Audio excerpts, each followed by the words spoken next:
and really delivering and developing business strategy. She, of course, leads us here at KSPTL, which is a leading training provider in the oil and gas industry, right? Rennie, of course, she has a number of accolades. She has been an advisor on the British Caribbean Chamber. She has also been an executive committee member for the International Women's Forum of Trinidad and Tobago. She's a member, of course, of the Energy Chamber, and she is the CEO of Kenson School. So I do want you to give a warm welcome to Miss Rennie Ferguson. Thank you very much, Debbie, for that very, very kind introduction. So again, good morning, everyone. On behalf of Kenson School, it is my privilege to really welcome each and every one of you, our specially invited guests, our students, potential students, parents, and guardians, to our educational career seminar. And notice I didn't say career fair. I used the word educational career seminar because today it's really about you. And we want to inform you and give you the information that you need to be able to make the decision as to where you want to take your career. As Debbie pointed out, we have you in person here, but we also have people who are looking on via our streaming connection. So I wish to thank all of you all again for making the time to be with us this morning. Now, it's no secret that the energy industry is evolving, and it continues to grow more competitive with each passing day. Between the technological advancements and the global drive to transition to a net zero world, the sector we knew a decade ago is now somewhat hard to recognize. Now, in addition to what Debbie said, this is the purpose and objective of our educational career seminar today. We have focused our topics to cater for those of you who are thinking about a career in the oil and gas industry, or perhaps you've already entered the industry and you're looking for either an upward move or a change in discipline. We will also be sharing on Kenson School's past record and ability to provide customized training programs based on any energy company's onshore or offshore facility. So whatever category that you may fall in, we are really hoping that once we have completed, this day has come to an end, we would have addressed all of your questions. Now, whilst this seminar focuses on careers, we would also be looking at the future of the oil and gas industry. I can't begin to tell you how often I am approached by my friends or by individuals who ask me if it makes sense for their children to pursue a career in oil and gas, especially given the decline in reserves. And what is the future of this sector going to look like? I personally feel that the industry will be around for a long time. In fact, despite the evolving energy sector, there's still a lot of opportunities locally and regionally. So what this means is that there would be a demand for skilled and competent personnel on the job market. But of course, don't take my word for it. Our featured speaker here with us today would share her experience and knowledge on the future of oil and gas, and you can decide. But let me put things into context. Kenson School is part of the Kenson Group of companies. Kenson Group has been providing specialized operations and maintenance services to the multinational companies in the oil and gas sector for the past 28 years. During this period, the school focused on providing practical experience and certified training for technicians to work in the energy sector, ensuring they were equipped with the necessary job experience and the level of competence required to work on any offshore or onshore facility. I am pleased to point out today that most of our past graduates hold senior positions within the energy companies in Trinidad. So it means we are doing something right. But let me just put a pin here as I want to acknowledge and recognize the founder and chairman of the Kenson Group of Companies, Mr. Kenneth Ferguson.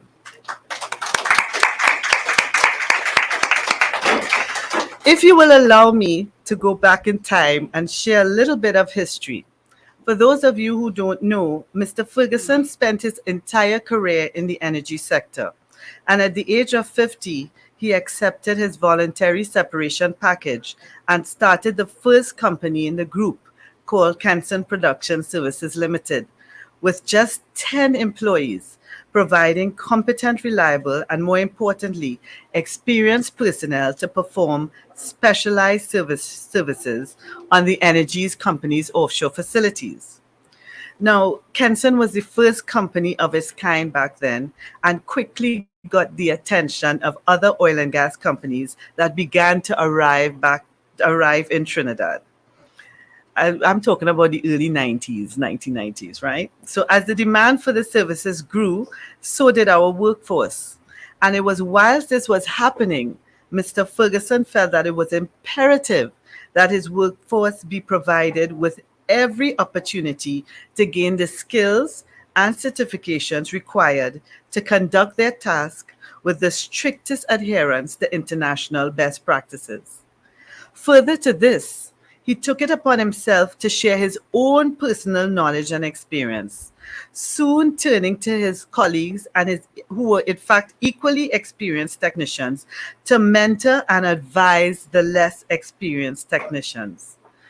And it was this desire to mentor and pass on his knowledge that saw the birth and the creation of Kenson School, with a focus on turning out skilled and experienced technicians with a practical aspect through the offering of a purpose-built wellhead simulator, the first of its kind I might add, which allows students to get a true-to-life feel for the demands of offshore work right within their learning environment. So fast forward to today, our graduates continue to be more sought after by energy companies. So what does all of this history mean? Why am I telling you all this? Because I believe that this is what separates Kenson School from the other technical training providers. Thanks to the realization of Mr. Ferguson's vision, the school was founded and remains on a very solid foundation with a full understanding of what is required of an offshore operator and technician. And therefore, our programs are designed to address any skills or competence gaps that may arise. We know what the employers want in a technician or operator, and we can develop them to suit. We have the track record, we have the experience, and we have the capability. Our academic team keeps up with the evolving industry by constantly designing long and short programs that match the requirements for incoming technicians and production operators. But you will hear more of this from our Manager of Academic Operations, who would be discussing the learning outcomes from our programs, and this would give you a better understanding of the topics that are covered, its content, and how they are relevant to the industry. Our last speaker is going to be our Manager of Programs and Assurance, and she will share on our ability to customize our programs to meet any specific training needs for technicians in any energy company in Trinidad. We would also discuss the diversification of our program offerings. As you are aware, there are both technical and non-technical careers in the oil and gas sector. But whilst our institution was initially focused on technical programs, we have, as of the past 4 years, expanded to include non-technical programs, and that would allow for more career choices for an individual. So I think I've said a lot, and I'm going to stop here for now, as we do have a packed agenda for today. And of course, it's important that we remain on time, Mr. Ferguson. So I will just remind the audience that we have 4 display booths by practitioners in the industry and 1 booth by a financial institution. And I encourage you all to interact with the booths once this formal part of the seminar has concluded. During the session today, we will have little giveaways, not freebies, giveaways. They have to work for it. So it'll be little giveaways. And for those of you online, you can look out for our promo codes. But as we go through the session today, I really invite each and every one of you to participate in the presentations and feel free to interact with our speakers. For those of you viewing online, you can send in your questions via the chat, and our online facilitator will ensure that it is addressed. We will also have refreshments at the end of the session, so please don't run off. Again, I close by saying today is about you, and we at Kenson School really hope that this seminar will be beneficial and, of course, most rewarding for you. So, again, welcome. Thank you, everyone, for attending, and I do hope you enjoy the session today. Thank you. There you go. All right. So thank you so much, Rennie. And really a wonderful and rich history of Kenson Group and of course Kenson School, right? So we are gearing up and we're going, right? And so I want to introduce our featured speaker, and she's going to talk about the future of oil and gas, right? And Dr. Maraj is currently the vice president of the Energy Chamber of Trinidad and Tobago. She, of course, has experience in a number of areas, not just energy. She has a passion for international relations, public policy, research, advocacy, diplomacy, and of course, law, right? And remember, I said we do have subject matter experts here, so I am very pleased to welcome Dr. Priya Maraj. Heels just so that I could reach, right? Hi, good morning, everyone. So I'm truly honored to be delivering this presentation today, not because I have experience in the energy sector, but because I've known the Kenson School for a really long time and I know their work. And they are one of the organizations that are really committed to furthering the development of the energy sector, but also ensuring that the relevant skill set needed to further the energy sector is also there as well. So what I'm going to do today, I will start off by telling you, is it this one? Oh. Okay, so I'll start off by telling you a little bit about the global context. I will talk a little bit about the local energy sector and what's going on. I will tell you what's happening in the traditional local energy sector, as well as what's happening in that carbon reduction and renewable energy space a little bit as well. Now, one of the things that I want you to remember is that overall, the energy sector is integral to the long-term economic growth and development of the country.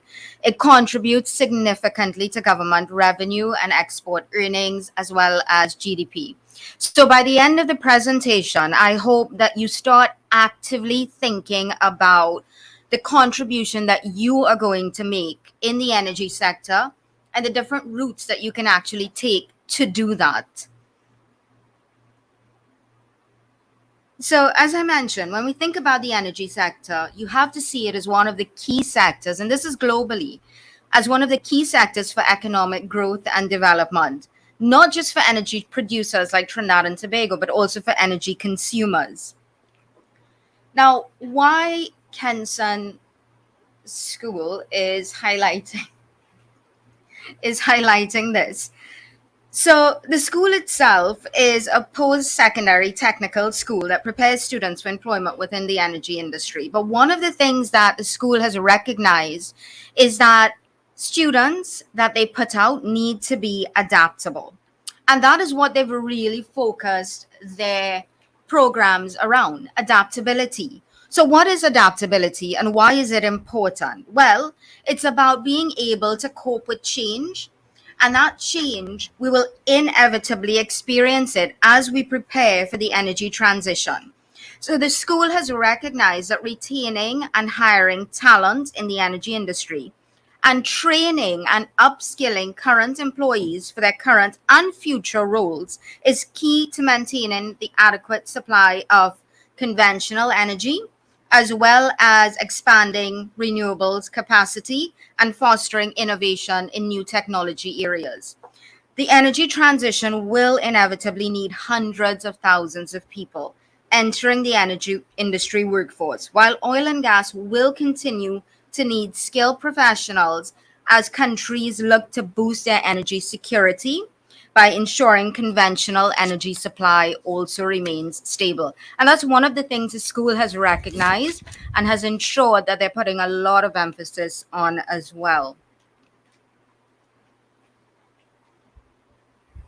So we know that historically, Trinidad and Tobago has been a producer of oil and gas for over a century.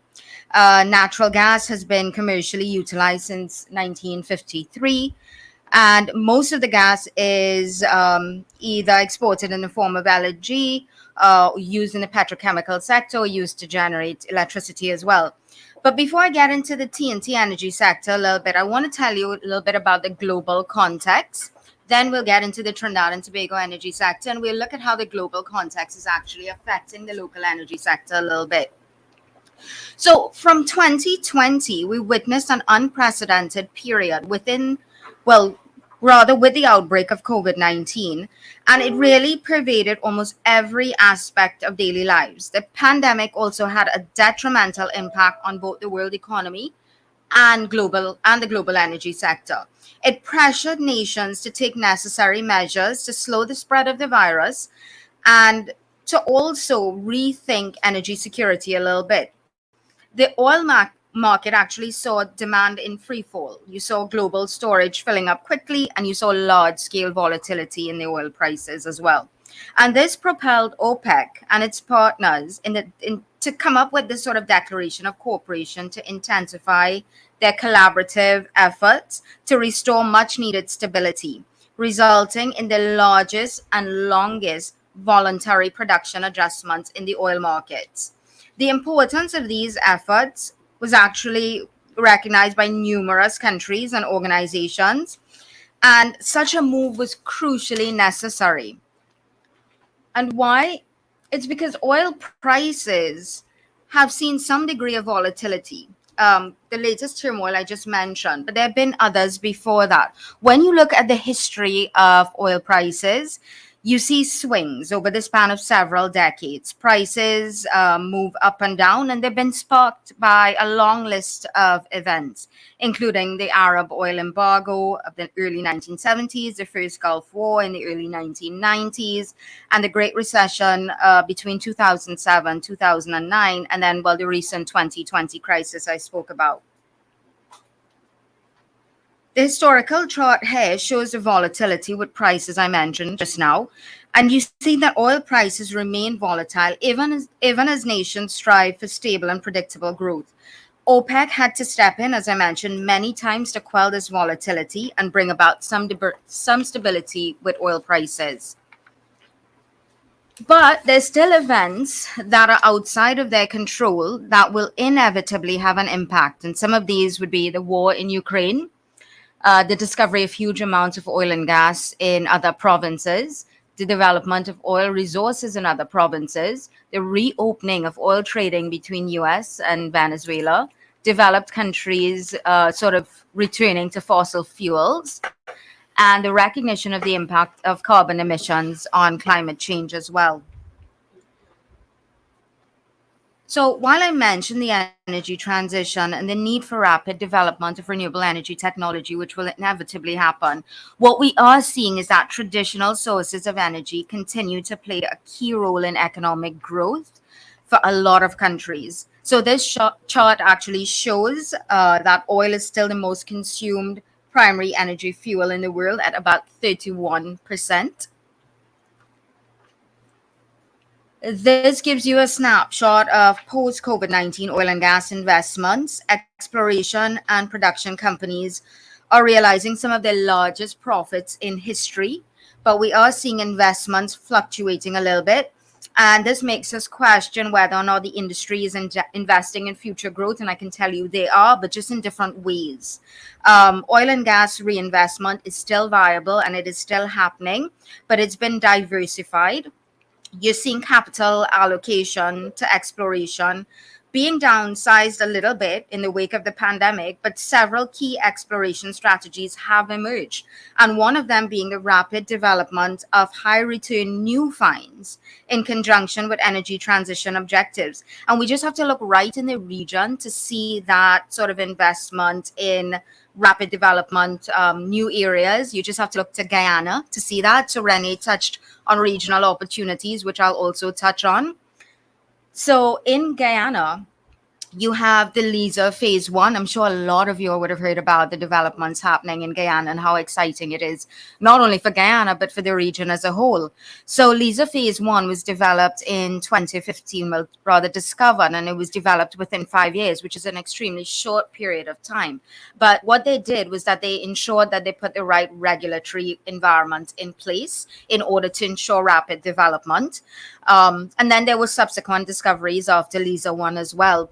So Guyana's total oil production is expected to get up to just over 1 million barrels of oil per day by the late 2020s. And just to contextualize that, Trinidad, our peak production would have been about 250,000 barrels of oil per day. So when you compare that to Guyana, you can understand, what Guyana is on the cusp of, right? You also saw rapid execution, that rapid execution principle gaining momentum in other nearby areas. We saw it happening in Suriname as well.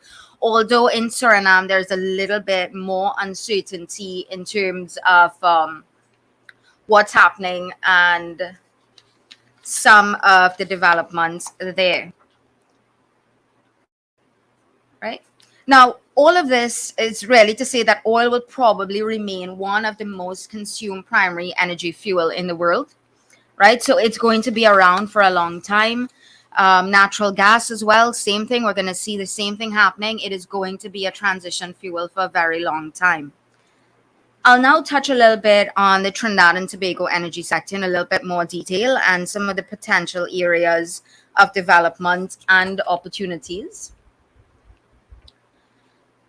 So, as I would have mentioned before, Trinidad, we've had a long history in oil and gas. One of the first commercial wells in the world was drilled in Trinidad and Tobago. We have onshore and offshore oil and gas developments. We have over 50 offshore platforms. We have a strong downstream sector. We have very strong infrastructure. We have 8 methanol plants, 11 ammonia plants, 4 LNG trains, and now the country is taking active steps toward reducing emissions by implementing renewable energy technology and looking at other sources as well, such as hydrogen, which I'll touch on. Now, one of the things that you would hear about when you talk about the energy sector in Trinidad and Tobago would be declining oil and gas production. We have seen declining oil and gas production. But what we have also seen would have been higher oil and gas prices, which would have been a bit of a saving grace for us in terms of revenue. But we have to ensure that we can still put measures in place to address the decline that we are seeing, because we know that high commodity prices are not sustainable. And we know that because I showed you what price volatility looks like. Sometimes prices are high and sometimes they're extremely low, right? So we can't bank on high oil prices. This is a snapshot of crude oil production, a snapshot of gas production. And this slide gives you a snapshot of natural gas utilization by sector. What you would see is that most of our natural gas actually goes to power generation, right? And then you have some going to downstream sector, etc. This is a snapshot of LNG production. LNG provides a relatively clean source of energy and is price competitive with other fuels for distant markets. And in recent years, LNG has become a critical element in meeting the world's growing energy needs as well. So it's going to continue to be something that we put some emphasis on. Now, Trinidad's methanol industry dates back all the way to 1984. We are actually one of the largest producers of methanol, and methanol is used largely as feedstock in the manufacture of chemical products. We're also an ammonia producer. We have 11 ammonia plants that include 2 ammonia complexes on the Point Lisas Industrial Estate, with a total annual capacity of about 5.2 million metric tons. And I want to touch now. So we spoke about the traditional energy sector. Let's touch a little bit on some of the decarbonization projects that we're seeing coming about. So Trinidad has started focusing on decarbonization projects. We have actually made nationally determined commitments. We have these international ambitions. The objective is for Trinidad's NDC to achieve reduction objectives in overall emissions from 3 target sectors. You have power generation, transportation, and industry. We also want to ensure that we have 30% renewables by 2050. And we've been putting things in place to ensure that. We do have a large-scale solar project coming on stream. This project is a significant milestone for the future of Trinidad and Tobago's energy transition, as it's going to be the first large-scale solar project. There is also a planned solar park at Piarco International Airport, and this will also contribute to our commitment to the UN nationally determined contributions to reduce carbon emissions by 2030. And with more electricity being generated from these projects, it would free up some of our natural gas to be used in downstream activity as well. It's another renewable energy project. And these are a couple more that we have coming on stream. Right, so a lot of exciting things happening in that renewable energy space for Trinidad and Tobago. There is also a United Arab Emirates Caribbean Renewable Energy Fund, and Trinidad has been the recipient of some of that grant funding as well. And what we're actually doing is that we're trying to green the energy sector, the traditional energy sector. So there are also efforts in that space. We have the De Novo Zandali platform. It's to be powered 100% by solar and wind. We also have the Trinity Tank Farm at Galeota. And the anticipation is that we're going to use this site for wind resource assessment. So what we're seeing is that as we prepare for the energy transition, we are looking at non-traditional sources of energy. We have the new Gen Hydrogen project coded to really kick off in 2027. Hydrogen is gaining popularity worldwide as a pathway through to the energy transition. And it's really an opportunity to also decarbonize the petrochemical sector in Trinidad and Tobago as well.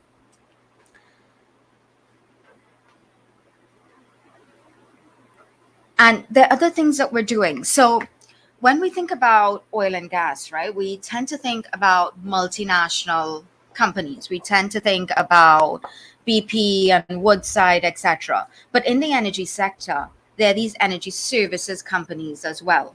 And what they do is that they provide services to the operators, right? In fact, at the Energy Chamber, the energy services members actually make up most of our membership.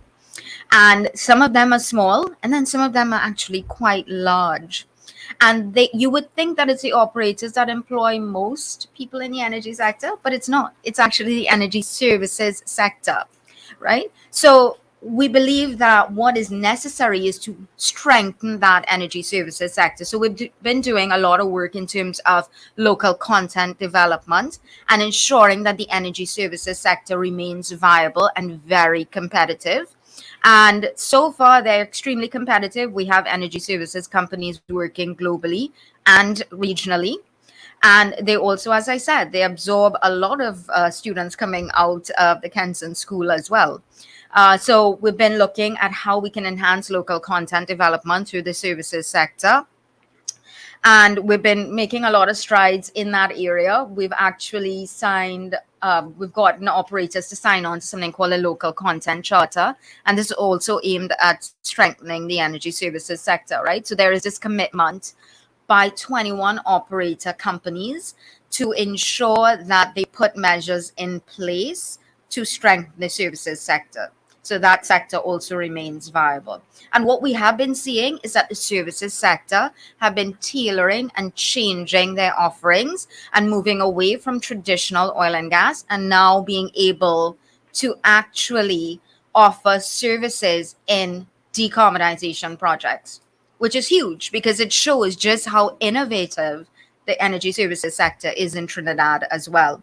So this brings me sort of to the end of my presentation, but I really hope it has instilled in you a great deal of excitement about the Trinidad and Tobago energy sector, about what's happening regionally as well, and what is yet to come for the energy sector. I hope you now have a clearer idea of where the opportunities are, where you might see yourself fitting in, and then I hope, well, at least my anticipation is that you see the Kenson School of Production Technology as the vehicle to actually get you there. Thanks.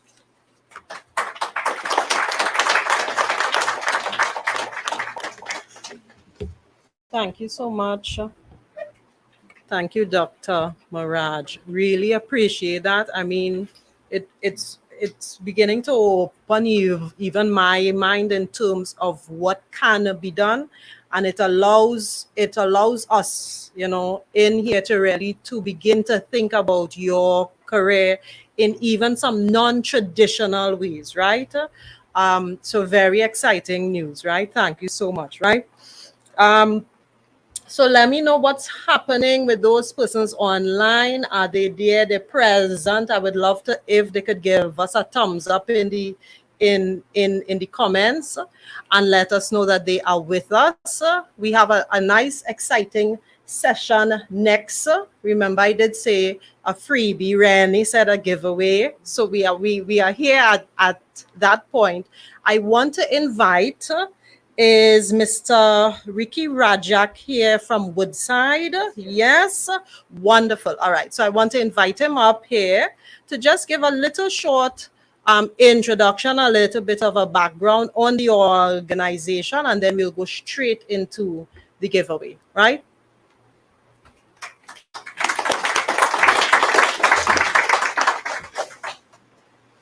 Good morning, everybody. I feel very excited to be here today, right? And you might ask why. When I look in this audience here and online, what I see is real experience, but what I also see is the future, right? We have an energy industry that is evolving, right? And as the people in this room would be contributing towards that, right? And it starts today with continuing today, because interacting with some of the folks earlier today, you realize that some people are new to the industry. You also see that there are few people that are looking at changing, pivoting to do something different.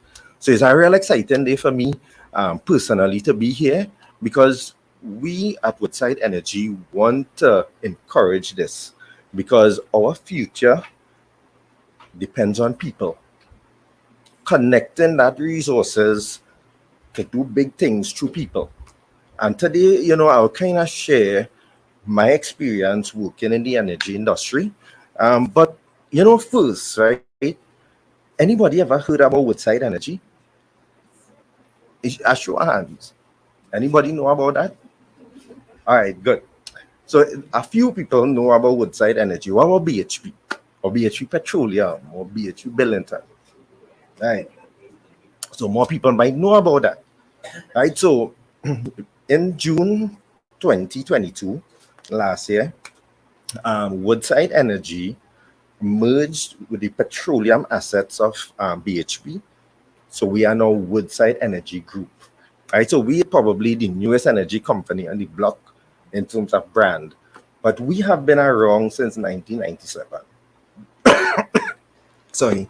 And in terms of an operation, we have been in Trinidad since 2004 in terms of producing oil and natural gas, right? Now, our purpose is that we are a global energy company founded in Australia, right? With a spirit of innovation and determination. We provide energy that the world needs to heat and cool homes, keep the light on, and enable industry, right? So that is the core to what we do. And Carla, myself, Alicia, Terry here today, that is what we do, right? That's part of our purpose, right? And you ask how we do that or what actually we do, right? So what we just do at Woodside Energy in Trinidad, we just produce oil and gas, right? So offshore, we have a number of facilities, right? So we have some wellhead protector platforms where we have nobody there. So everything is fully automated, right? And we produce oil and gas from those facilities. You have places like Canteen 1, Kyrie 1, Aripo, and you have Ruby, right? And those facilities are platforms, and you have what is for that Christmas trees that you produce oil and gas from. But we also have subsea wells, which means the Christmas tree is actually on the seafloor, right? And connecting all of those is a number of pipelines that go to what is referred to as the CPP complex. And the CPP complex comprises of 3 platforms which are bridge linked, right? And what we do there is that we take all the oil that come in and separate it out. So we want to take out the gas from it, we want to take out the water from it, and we want to produce saleable oil. Now, saleable oil means that you have less than 0.5% water. You have oil with have a RVP or reed vapor pressure, so you don't have plenty gas in it. And you want to make sure it have a specific gravity, right? And then we pump that onshore terminal. So in Guayari, we have a onshore facility where we store about 1 million barrels of oil, and every 4 weeks, we pump them out to tankers, right? And that then goes to North America where they use it for different things, right? Gas, however, we have a gas export platform. And what we do there is basically with gas, you want to take out the water, you want to take out your condensate. But the key thing that we do with gas in terms of processing is condition the gas at dew point condition, such that you don't get corrosion of pipeline and hydrates and all that kind of good stuff. And the gas that we produce, we put it into a 36-inch pipeline that then comes to onshore, and then, as showed before, goes to the Point Lisas industrial estate for power generation, methanol, ammonia production, etc. But an interesting fact, I don't know how much people know this, that our platform, there's also a 12-inch line, which is the only gas line that goes to Tobago, right? And that line that goes to Tobago supplies power for power generation, right? So that's what we do, right? And we talk about the offshore facilities, we talk about the onshore terminal, but we also have a warehouse in Conopia.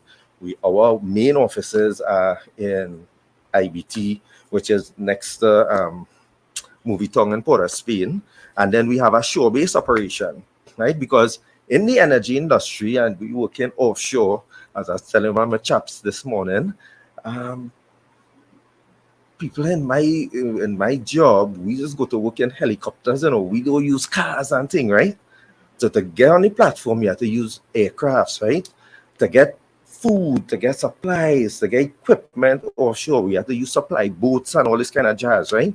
So that's how, when you talk about the energy industry, you think about oil and gas and all this kind of jazz, right? But it's also real exciting and real interesting career, if you want to call it that, right?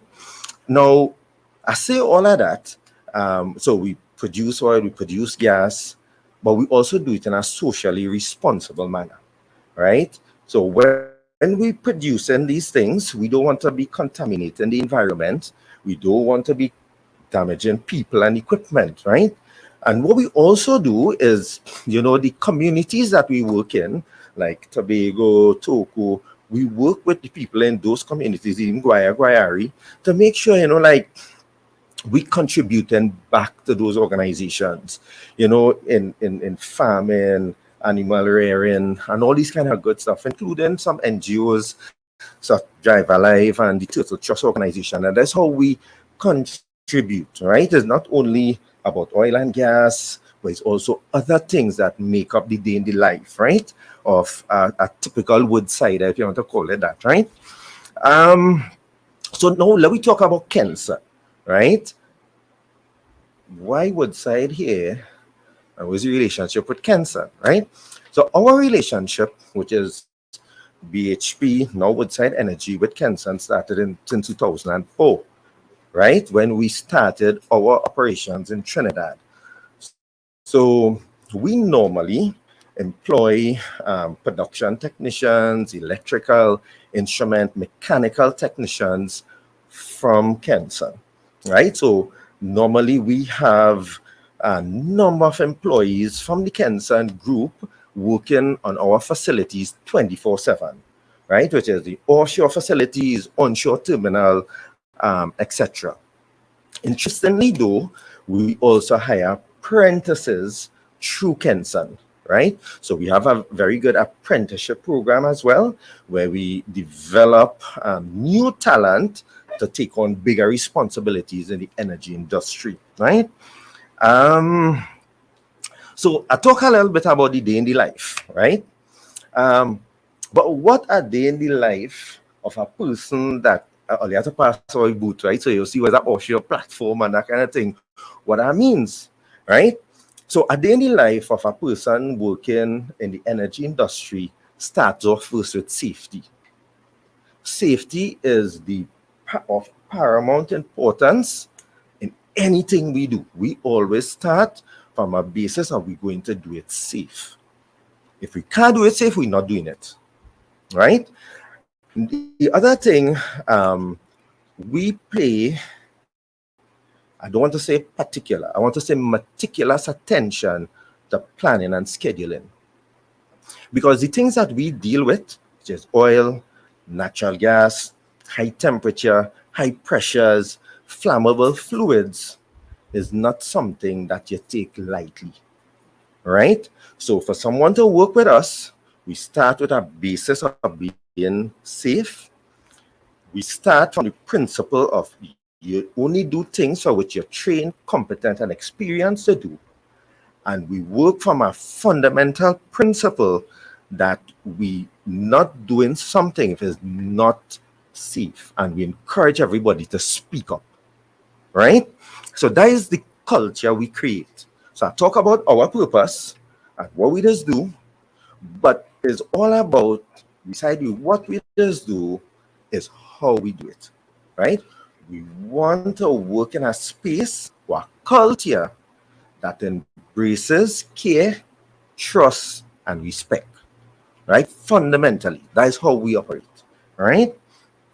Um, Now, I, I hope I'm not going all over the place, and I hope having everybody with me, right? But when we talk about the energy industry, right, and one of the guys I was speaking with, I told him that in our industry, you never stop learning. It's continuous learning, right? Now, I even shared with him, I told him I have somebody in my team, Alicia, her full-time job is training. So you would not believe how many hours you'll be talking with Trevin, planning and scheduling training with Kenson. Because we want to make sure that everybody is trained and competent. But beside that now, we always evolving. I mean, right now we have robotics. Somebody was asking me about ROVs. We actually, beside ROVs, we're using, if you call it, aquatic robots, crawlers, artificial intelligence, right? So when you see a come and you get employed, that's just the beginning. But it's a continuous evolution to remain current, right? The last probably couple of things I would like to talk about is what gives me that, if you want to call it, how you call that, authority to talk about this, right? So I will start about me, my experience, right? So my entire career has been, my entire career I have worked in the oil and gas industry. I worked in the oil production, gas production, oil processing and gas processing environments in Trinidad, right? Both onshore and offshore. And quite coincidentally, again, when he's smiling, I actually started my career with Kenson, right? I started working with Blair and Mr. Ferguson and Renee and them when in La Romaine, right, in 1995, right? Right. And I come in today to share a few words.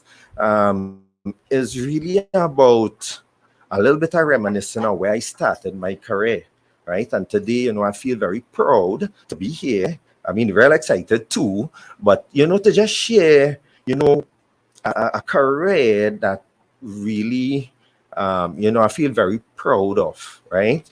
And I just wish everybody could get the same opportunities that I have. But again, that opportunity didn't happen just so. It wasn't about luck. It was probably some luck, but was opportunity meeting readiness. And how you get ready is through organizations like this, where you prepare yourself for those future opportunities. Yes. So to everybody, I hope I didn't exceed my time, but it was a real pleasure. So thanks very much. Ricky, you have to come right back. You have to come right back. Okay. Thank you. I like your energy. I love your Yes. energy. Okay, Right? good. I love it. Right?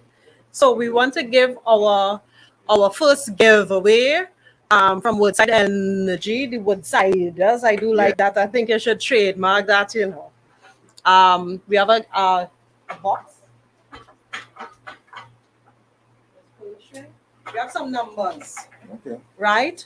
And persons are in seats and they probably do not aware of the numbers, right? So somebody will be lucky when Ricky pulls this number, All right. Good. right? Right. I look at it. All right. 25. 25, seat 25. A random draw. One starts there, this is 9, and we have to count. So who's lucky number 25? All right, so we're counting down, right? So we have what we're counting persons or chairs. Chair, Mr. Ferguson is All right, one. so Mr. Ferguson is number 1. Then we have chair 2 is blank. 3, 4, 5, All their numbers. 6, 7, 8. We have 9 that's blank. That's 10 over there. 10, 11, 12, 13, 14, 15, 16, 17, 18, 19 here. Let's have a number to share. Right? I'm going correct. 19, 20, 21, blank, 22, 23, 24, 25.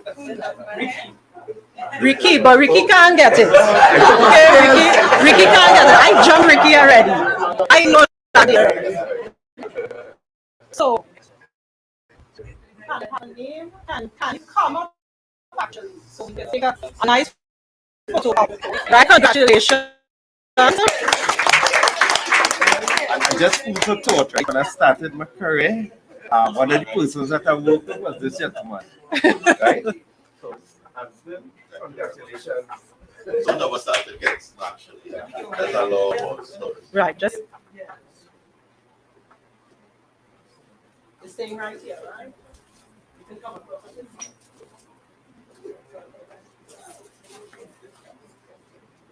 Yes, it's okay.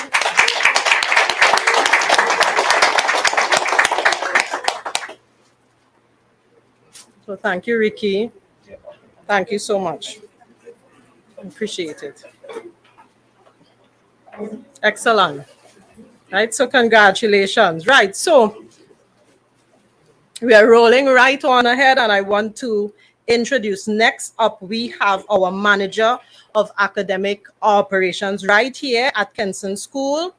And for persons, we expect after today's session that we'll have lots of persons who are inquiring and lots of persons who are enrolling.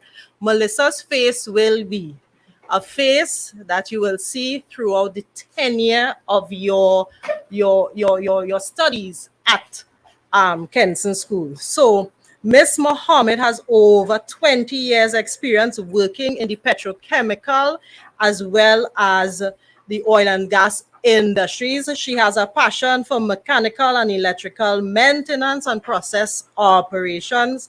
And her presentation today is in alignment with all that we have kind of spoken about, which is owning your future in the oil and gas industry. So welcome. Welcome, Melissa.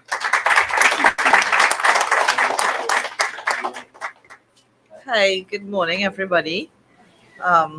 Again, I am Melissa Mohammed, the manager of academics here at the Kenson School of Production Technology, and I hope through my presentation that I will give you all a thorough understanding of the diploma and the advanced diploma courses that we have here. Our CEO has already provided a synopsis of the history, the rich history of the Kenson School, and we are a leader in oil and gas training. And we are very confident. We are very confident that we will be able to provide the education that you need to seek out a fulfilling career in the oil, gas, and energy sector. Right, so we'll get into the presentation itself. So careers in oil and gas. So we heard quite a lot from Dr. Maraj. I'm thinking that Mr. Raja could take my job. With all that he would have schooled you all on. That's free, and it was very valuable. Why pursue a career in oil and gas? So one of the major things, and it's an attractive, higher than average annual salaries. And then there's job opportunities around the world, increased demand for workers are there, job advancement opportunities, and learning transferable skills. So I'll go into it. You would have chosen our institution. And in fact, one of the major reasons is higher than average annual salaries. There are numerous benefits, and that has no need for explanation because it's one of the things that is a great attribute to working in the industry. Job opportunities around the world, locally, regionally, and internationally. Regionally, the Golden Lane is the name for the area off of Guyana, which is now producing 360,000 barrels per day for a coalition of companies led by ExxonMobil. You would have heard about that. And it could actually surpass 1 million barrels a day by 2027. Increased demands for workers in the industry. Skilled, competent workers are in high demand to join the workforce. Recruitment and job changes create opportunities for persons to become recruited. Job advancement opportunities through cross-crafting, and we'll discuss cross-crafting and what that is a little later. To consider optional areas to work and promotions for higher positions. And then there's something here called learning transferable skills. Skills that can transfer from one job to another job. And we have both soft skills and we have hard skills. Soft skills are interpersonal skills, problem solving, teamwork, and then you have hard skills. And hard skills will get into these skills, basically like data analytics. Transferable skills are a way for you to show that you can do the job, and even if you are not a perfect match to the job description that is required by the company, you have these transferable skills. So the more relevant skills that you have and that you build, you will more likely land the job that you want. Transferable skills can highlight your potential as an asset to your company. So we have a commitment. And what is our commitment? As you see here, we have 4 major commitments. So you have chosen our institution. You are here both online and you're here sitting in the audience. So you are expressing an interest in us. So what are we committed to give to you?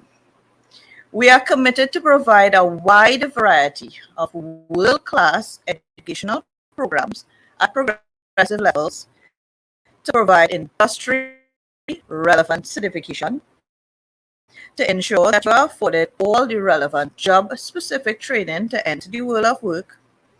And we understand the demands of the oil and gas industry. And it is crucial that we ensure that our technicians that we provide are fully prepared.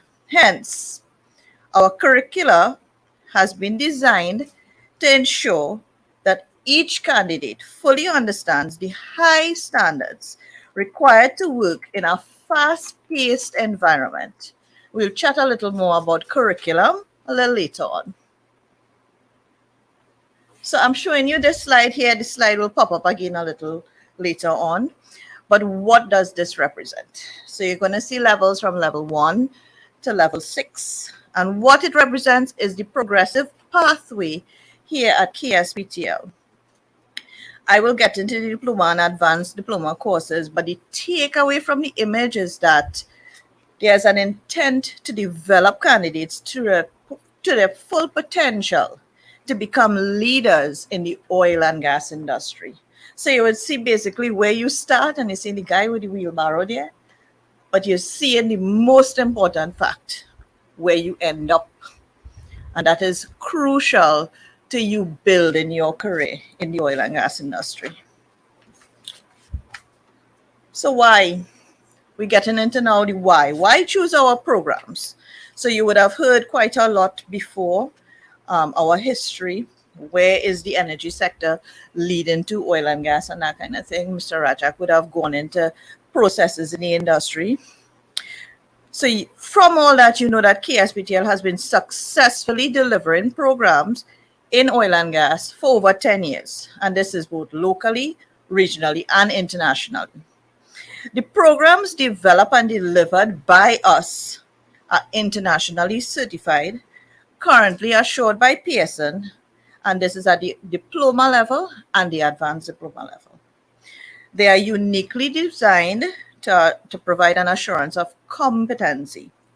And this generally means that the persons undertaking the programs are tested on performing tasks in both the theoretical and practical realm. That is how you are tested, so that you are able to actually perform the job when you go out into the industry. They are written and developed by curriculum teams consisting of industry professionals who contribute the content required to produce high-performing individuals equipped for the workplace. The curriculum team's contribution meets the employer's requirements in seeking potential candidates that are ready, willing, and able to get into the workplace and perform the tasks that are needed.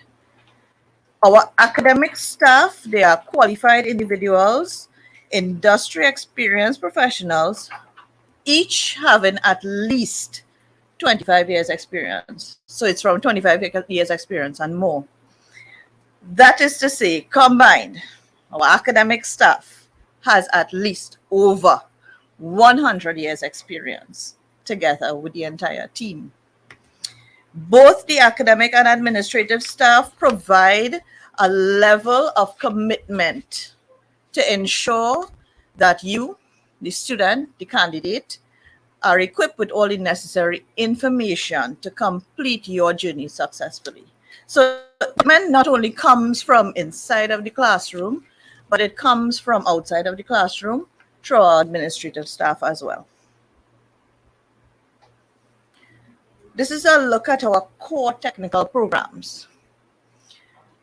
Mr. Rajak would have mentioned where the trainees and apprentices and that kind of thing came from.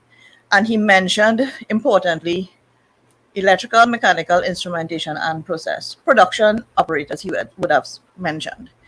And then he also spoke about offshore facilities and onshore facilities. I want to bridge a gap here. I am showing you all that exactly what Mr. Rajak said is exactly what we offer. So our programs are designed for the people that are necessary for the industry. So let me take you now into the meat of the programs itself. At stage 1, we have something basic knowledge, basic grounding.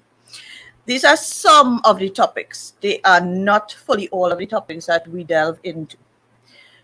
Oil and gas, discovery to production. The roles and responsibilities of a technician, HSE, which means health, safety, and environment, fundamental theories across all subjects, and handover operations. These are some of the basic topics that we do at level 1. But then we go down into specialization at stage 2. And at stage 2, we delve into maintenance procedures. We teach on pumps, motors, valves, piping, troubleshooting and fault finding analysis, component removal and replacement procedures, startup and shutdown operations. Now, you would get in-depth knowledge of what I'm talking about here through all of our information-based platforms. So you could actually go onto our website and you could get this information, or you could call our offices and get more information on the curriculum. I want to touch on our most popular program, the Process Technician program. Without a doubt, this program has been the most popular at our institution and consists currently of 11 industry-specific modules of training. They're all up there. The candidate pursues this program, just like all other diploma programs, over 1 year. The modules on screen are very descriptive in providing an insight into the learning content that is delivered. And as I look at the audience, I see some students that we have that passed through this program already. It is an excellent program that gives you that kind of footing to be able to move on to the advanced level programs. The culmination of your learning will allow you to conduct startup and shutdown operations of the production simulator. Herein, students are done appropriate PPE, conduct a toolbox meeting, fill out necessary safety documentation, which includes a JSA, which is a job safety analysis document, and a permit to work. You conduct your pre-checks on all of the equipment, and then you proceed to start the production simulator. I will get into a picture of the production simulator, but for those that would have entered onto the compound, the production simulator is located just adjacent to the hall as you exit. It is a facility that is operational, and I will explain what it is in a little bit, right? The operation that I just described happens in that live environment guided by a lecturer. So it is a simulation of being in a job site conducting your duties. So you get the feel of what it is like to be on a live facility, but in the confines and in the safety of our facility, being fully supervised. I'll touch on one maintenance program. So I've selected electrical maintenance to touch on, but the importance is that this stage 1 across electrical, mechanical, and instrumentation, they're the same. So the modules are the same, except that for the fundamentals, instead of electrical, you'll get mechanical or you'll get instrumentation. So you are seeing here that stage 1 consists of 6 or 7, basically, different modules, and they are similar, but then you get stage 2. And when I say stage 2, this is the specialization. And the specialization here delves into maintenance, fault finding, component replacement and removal, repairs and troubleshooting. And students basically gain theoretical knowledge of the processes required to execute maintenance on equipment. They physically perform the actions within a controlled workshop environment under the guidance of a lecturer. For example, in terms of electrical, we use a simulator, which is online. It's called Multisim, where you build circuitry. So you do it in a controlled environment, you do it within the classroom. Importantly, when you enter into the workshop, you'll get to work on motors, you'll get to build circuits for AC and DC, electromagnetic relays, and these things are done in the workshop itself. So if we take out of the maintenance programs, for example, mechanical, you'll work on pumps and you'll work on motors and you will work on diesel engines. What you do is you actually remove and replace components. And in doing so, you conduct something called fault finding analysis, which is to identify what actually happened to that piece of equipment. And this is relevant because that is what they do in the workplace itself in performing maintenance. At the advanced diploma level, so from the technician level diploma, you move over to the advanced diploma. This is one of our advanced diploma programs, OPOT. And the advanced diploma OPOT, offshore production operator, it consists of 15 modules. And again, from the descriptions there, it could give you an idea of what we get into. It is delivered over 1 year again, and the aim of this program is to provide site-specific competency training relative to the upstream sector for persons who already have the technician's diploma. It provides hands-on training for persons who have a specialist technical base to equip them to work in offshore operations, and the qualification is meant to support upstream operations in Trinidad and Tobago to ensure that graduates can troubleshoot, analyze, support upstream operations within any assigned company. Students completing this program transition to working into the offshore environment seamlessly, since this curriculum here was designed to specifically achieve that goal. So I've covered all of the programs. So here, the pictorial actually shows a shot of the production simulator. The production simulator is a replica of an oil and gas production facility in the upstream industry. It shows the various activities that happen in a real life setting. It's located in premises away from classrooms, so it is a separate facility, but it's on the compound. And what does this facility do? It simulates crude oil extraction and production using oil and water, and the oil and water is stored in containers. They are separately stored, and then when the facility is started, it combines into one holding tank and is then passed through a separator, and the separator actually goes through the process of separating it back into oil and water, and it reroutes that back into separate tanks. So it is a process that is actually controlled by the well control panel, and then different components that all relate to mechanical processes, electrical process, and instrumentation processes, right? So what you get is the feel of being intimate with the equipment that is located on a production facility. This is one of a kind. Kenson School could actually boast that we have this facility and that we train our technicians on this facility, further equipping you so that when you get out into the workplace, you know what to expect.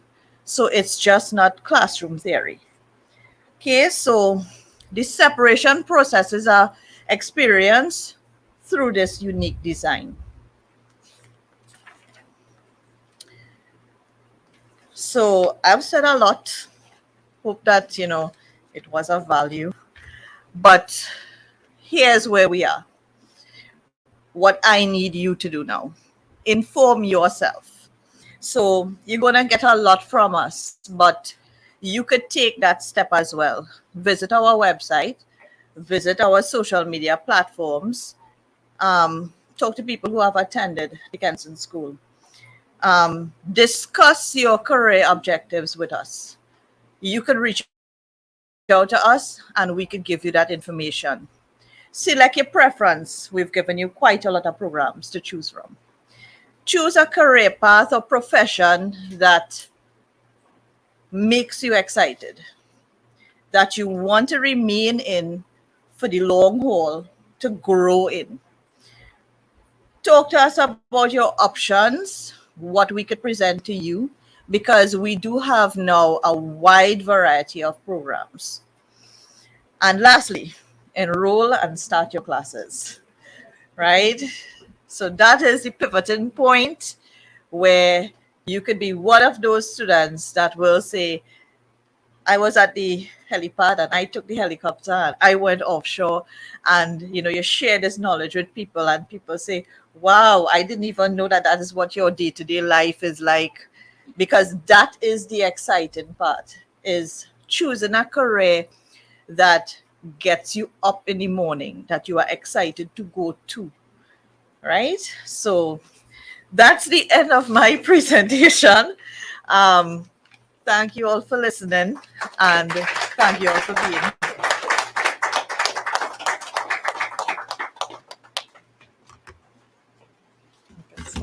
Thank you, Melissa. And a very inspiring and, of course, informative presentation there, right? Kenson School does indeed have a lot of evolving and diverse programs. So feel free again, once we have completed all the presentations, to really to visit our booth and to find out more. We're happy to provide all that information to you, right? I know you might have some questions too, so I'm just prompting that, just to keep your questions close, keep them in mind. We have a session where you'll be able to ask anything you want from all of our presenters today thus far, right? So our very last presenter is going to speak on how you can begin to boost your career in the oil and gas industry. Miss St. Louis Clasp is also a part of the Kenson School, and she's a part of the quality team. She is responsible for the development, the implementation, and the management of their quality management system. She has over 15 years experience in quality, and of course she's also a board member of CANCE, which is the Caribbean Area Network for Quality Assurance in Tertiary Education, right? So I'm very excited to welcome Miss Avalon St. Louis Clasp.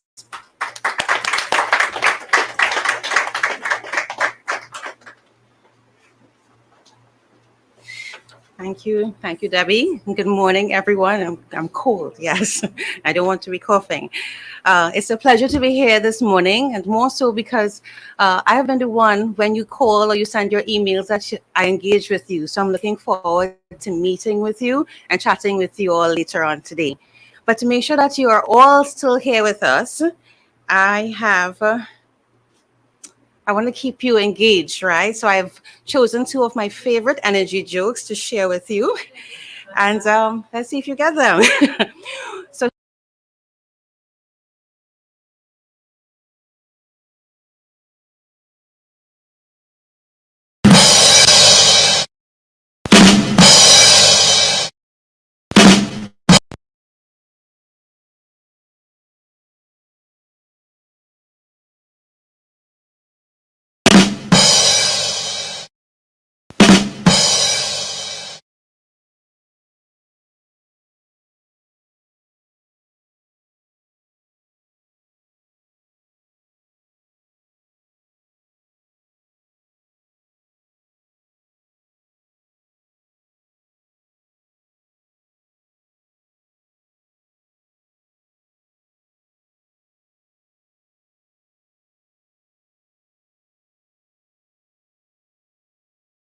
and our non-technical courses so that you, students and later graduates, can have a viable career within the oil and gas industry.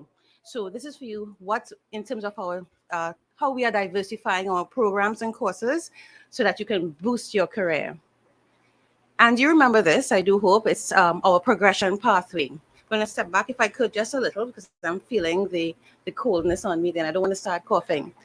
So this is our level 6, our levels 1 to 6. And this is really aligned to our national qualification framework, which is in itself aligned to our Caribbean qualification framework.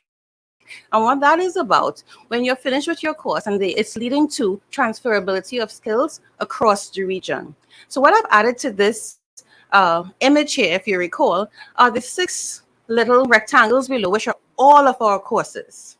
And I'm going to give you a further category where we're now defining it into what will be our 5 core areas. We've categorized them, the core programs, which Ms. Melissa spoke to.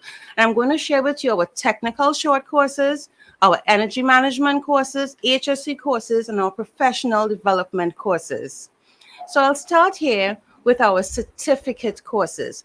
And this one has several features. This was actually born out of the COVID time, one of the positive attributes together with work from home, right?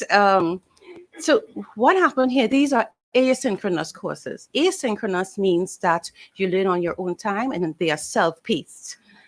They are specially created for persons who you're busy, you're at work. For working persons, I always tell persons after midnight, that's your time, you're a night owl, you can do a course. Early in the morning, you can do a course. As a matter of fact, so the duration is just about 3 months. And I think the person is here. We have a student who called and said he's finished in 1 month. I'm done. So it's self-paced. You can push yourself to finish before, but on average, you can take 3 months. This course was also designed and built and designed as a matriculation to our diploma courses. So we've recognized over the years that our formal qualifications to enter into the diploma, 5 CXEs, math, English, and a science subject, some of us, we don't have it. So our academic team created this certificate or these certificate courses as a pathway. So you do any of the certificate courses, you can get to any of the diploma courses. So that's something to be considered. And I have another beauty that I like about the certificate courses, and it's for persons who have years and years of experience. You know what you're doing. You can teach the course, but you don't have that formal certification. You can now do this course and be formally certified. So as you see there, we have certificate in plumbing, certificate in mechanical maintenance, in process operations, and in air conditioning and refrigeration. And soon to come, we will have our certificate in electrical maintenance. I'm now moving on to our technical short courses. So these are courses that we at Kenson School, as we actually build them out for a client, and now they're being offered to the public. So tank gauging and handover log training, these two you require no entry requirements. They're at level 1. You can get started right away. So I've inserted this picture. We talk about that helicopter, and I just want to share with you some of our history. In 2014, in terms of customizing courses, this is a Ugandan team that came to the Kenson School. Over 50 persons, they stayed with us and they were trained, and and they've moved on. So we've have partnerships with Nigeria, with Uganda. As a matter of fact, now we have a student from Guyana and Antigua on with us. With respect to our energy management courses, now again, we have considered that where we are, we must change our energy mix. What is our energy mix? It's that mix of fossil fuels and renewables. Our previous presenters spoke to it, and I'm even recalling earlier in the year, we had our energy conference, and our own minister, spoke about, because we are so heavily hydrocarbon based, it will be a bit tricky. But Kenson School, as a leader within the environment, has already introduced 3 energy courses for you where we provide you with the knowledge, awareness, and techniques in the sphere of green energy. Since last year, we have the solar energy for beginners, and we've had our first 5 graduates. And coming for our May intake, so we usually have 3 intakes for the year, in January, in May, and in September. And coming up in May, smart energy and energy management best practices will be available. I'm going to move here to our HSSC courses. And as Mr. Rajak would have said, it's of paramount importance. And I also want to give recognition right now to our HSC officer, Mr. Colin Balbosa from our Kenson team, who is always hardworking and ensuring that we are doing things right every time and all of the time. So we offer first aid, confined space training, ASWAPA, incident investigation, and defensive driving as a few of our courses. Now I'll tell you, excuse me, every time I see that word HASWAPA, even right now, I have to go to my paper. I don't know what it means. I never know. I go to my academic manager and you said, you sure this has nothing to do with cheeseburgers and Angus beef? She says, no, Avalon, it does not. So I want to throw this out to you right now, not to our virtual audience who's already clicking on Mr. Google to find out what HASWAPA means, and not to our Kenson Group staff either. The first person who tells me that meaning of HASWAPA gets a special token. Come on, I have to look for it, I never know what it means. Anyone wants to hazard a guess? That's a little hint. So, as a learning point, has Whopper. And I'll keep the token for myself if I can. It's hazardous waste operations and emergency response. So there you go, hazardous waste operations and emergency response. So these are HSSC courses. We also have, and now this is our fifth category, professional development courses. So through and through, yes, we'd like you to do our diploma and technical courses, and you would find that niche environment there for you. But you can set yourself apart and ahead by doing one of our courses in supervisory basics, leadership basics, project management. Our higher diploma is also coming in May, and this will set you apart in terms of your leadership skills, problem solving, conflict management, and all that goes with managing people. So at this time, or did I go back? Okay. This time, I want to just leave with you, a few areas that you can expand your skill set. So although you may already feel confident in your current abilities, completing a new qualification allows you to expand your current knowledge whilst learning completely new skills and gaining more environment experience. Multi-skilled persons are a greater asset and more attractive to employers. I want to say at this point, we had a young lady, and it was amazing to me in that we had a few seats left for in-person seminar, and I called her and she said she's graduating today in her BSc in nursing, and she says, how can I get into the oil and gas industry? I'm going to log in while I'm driving to my graduation. And I was amazed because I thought, oh my gosh, I'll be dozing and just excited and finishing that, but she's already looking to the next opportunity, and she'll be logging in with us online to for her next move forward. And I'm thinking, you know she motivated me for the week because she was that person that Ricky Rajak spoke about, lifelong learning. She's always looking for the next step. So, hats off to her. Broaden your career opportunities. Being qualified for a variety of different positions gives you more chances of finding a position that will suit your lifestyle. It not only benefits your career growth, but also shows potential employers you are eager to learn and grow. Improve your chances of career progression. If you're currently employed, completing further studies also shows current employers what you are capable of and demonstrates to them that you're keen on career progression. By showing your willingness to learn and develop your management skills, you're more likely to be given upcoming opportunities. Excuse me. And last but not least, feel empowered. Aside from career and financial benefits, completing a qualification gives you a sense of self-fulfillment and accomplishment. The benefits of getting a qualification will leave you more motivated in life as well as your career. So with this, I end my presentation. I hope you have taken away some of it, and I do look forward to meeting and chatting with all of you. So I now pass you back to our moderator.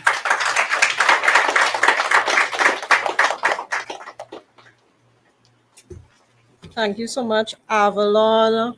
And I know, especially those last two presentations, that persons will have lots and lots and lots of questions. So I want to actually ask the ushers now to bring the seating here so that we can, right? So they're coming out with that. And so that we can look at doing a Q&A, right? We want to actually take some questions from persons in the audience as well as persons online. Of course, we're trying to keep it tight and for time. So I'm going to take maybe a max of like about 10 questions. And we'll go back and forth between persons that are here with us and persons that are online, right? So you'll let me know if you have persons online, and you guys could think about any of the questions that you would like to ask any of our speakers. Yes, sir?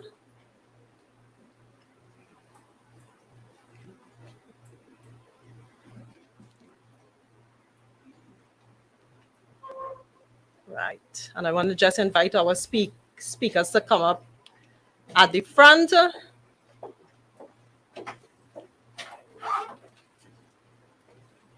So we're going to take one on online and then one here in person, right?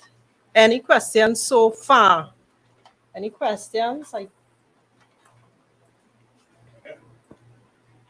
Yes, we have one online. Yes, okay, certainly. Mike.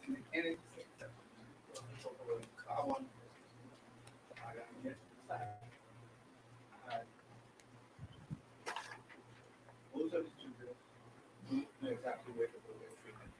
Energy sector. What about carbon? What about the carbon sector?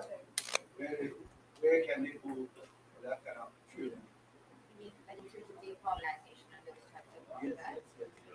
So what we are seeing a lot of like the technical schools that initially started with oil and gas training have started tailoring specific programs. I don't think there are the ton of those programs now, but I think the schools are starting to look at the types of projects that are coming out in Trinidad and the region, and they're now formulating appropriate programs. And I think within the next year or so, we'll see more of those rolling out. But I think you guys are also doing some training in solar and that kind of stuff as well. Yeah. Yeah. And one of the other things we've noticed is that some of the skills from the traditional oil and gas programs are actually very transferable to carbon decarbonization projects as well.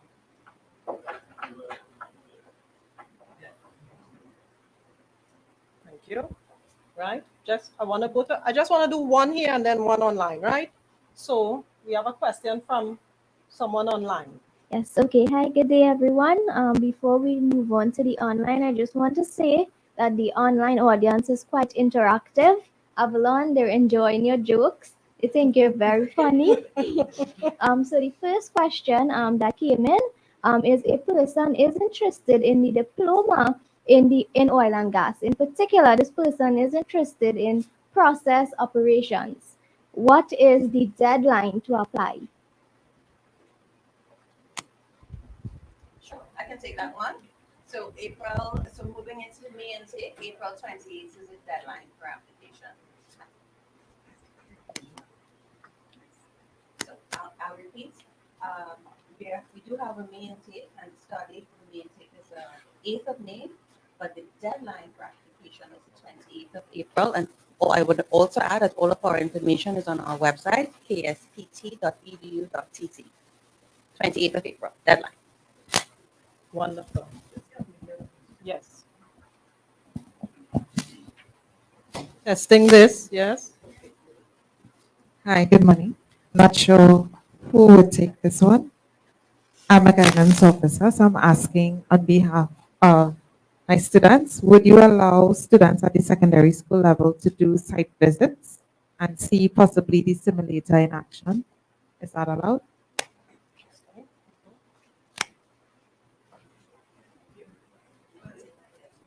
I don't know, I put out in mind. It's a down in a control situation, so yes, this is something we could look at. But we'd have to discuss it one on one. So that's something that we do regularly, but it's something that we could look at. Having said that, we do have our career fairs where the students have that forum to get an idea. We do have the career fairs where students have that forum and they can get an idea of what the school is about, what it feels like, and everything. So you tend to find the focus is on that rather than a site visit. But it is something I wouldn't say no. We are open. We can discuss it further. And it's something we can do. Yeah. Thank you. Any other All right. questions online? Yes. Yes. So we have another one from online. What programs does the Kenson School have available that will align with someone who is NEBOSH certified in occupational health and safety?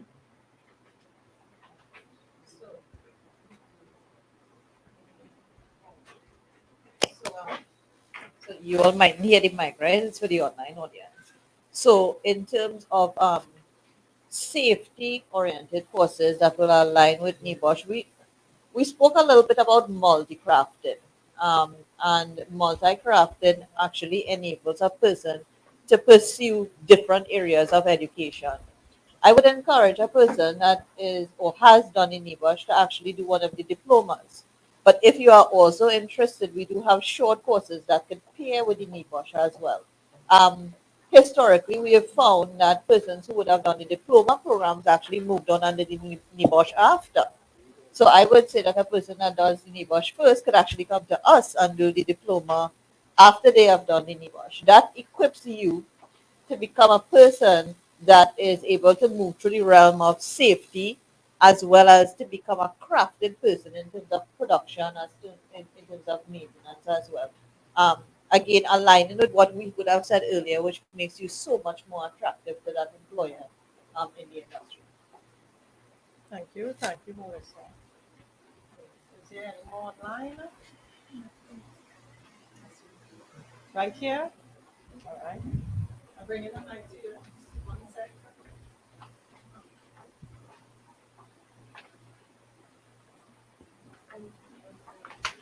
Hi, good morning. Question from a transitional point of view, right? What is the process to apply for your programs? Let's say someone has done process operations with UTT, right? I know you would have mentioned that for your land, well, you're the only school that has separating the land from the offshore, so I like that. But um, I know you would have mentioned prior to doing those programs, you would have had to complete a process operations program as well before heading into the land or offshore. So the transition from one school, let's say to Kenson, would you have to redo your initial process operations program, or can you utilize your process operations certificate or diploma from another school and then go on to, let's say, offshore production operations? So the requirement to move to the offshore production or the land-based production is a diploma. You can also have a degree and move into that. So what we do is we would usually So what we would do is we would usually assess you to make sure that you have a diploma because it is our requirement. Because the program itself is assured by the Energy Institute at the level of offshore and land based, you need to have that pre-requirement. So if it's at a certificate, we encourage you to do our diploma, which is the 1 year long program, and then you transition seamlessly into offshore land based. So I hope that helped to answer your question. Very nice. Wonderful. Yes, all right. We'll take one here and then we'll go online.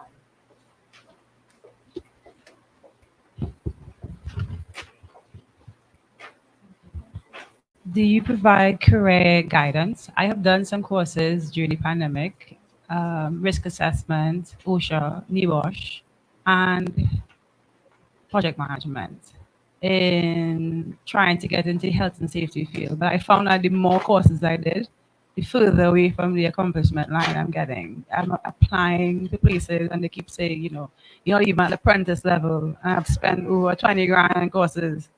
Where do you, if I decide to come to Kenson, do you guys guide me from the start to the finish where I would like to see myself? And do you have courses and more courses in health and safety that really gets me employed rather than just be just fishing for courses now? What we do is we have what is called a free consultancy, and we just segment the students that come to us, the prospective students that come to us, and they don't know the same situation that you have, and they're not sure as to where they're going in terms of their career or what are the programs that they should pick. So we have a consultancy and we sit with them and we go through everything and we guide you in terms of what is the best options and what are the best courses you should be taking that would be a proper stepping stone for the eventual job that you want to land. So yes, we do have consultancy, free consultancies that we give. Yeah, so call the office. We speak to you one-on-one on that, and we let you know.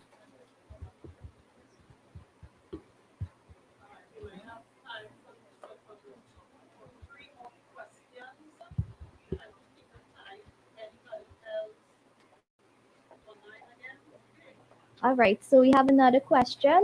So one person wants to know if he can get entry into the Kenson programs with a level 2 diploma in the MET from another institution.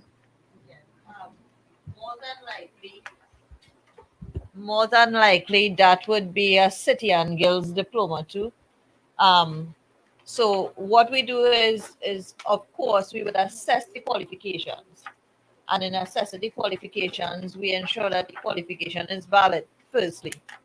And once we do that process, then we will actually contact the person and let them know that they were successful and in the program that they were successful in. So I encourage people to fill out the application form and lodge the relevant documentation that will actually prove that you would have gained that qualification.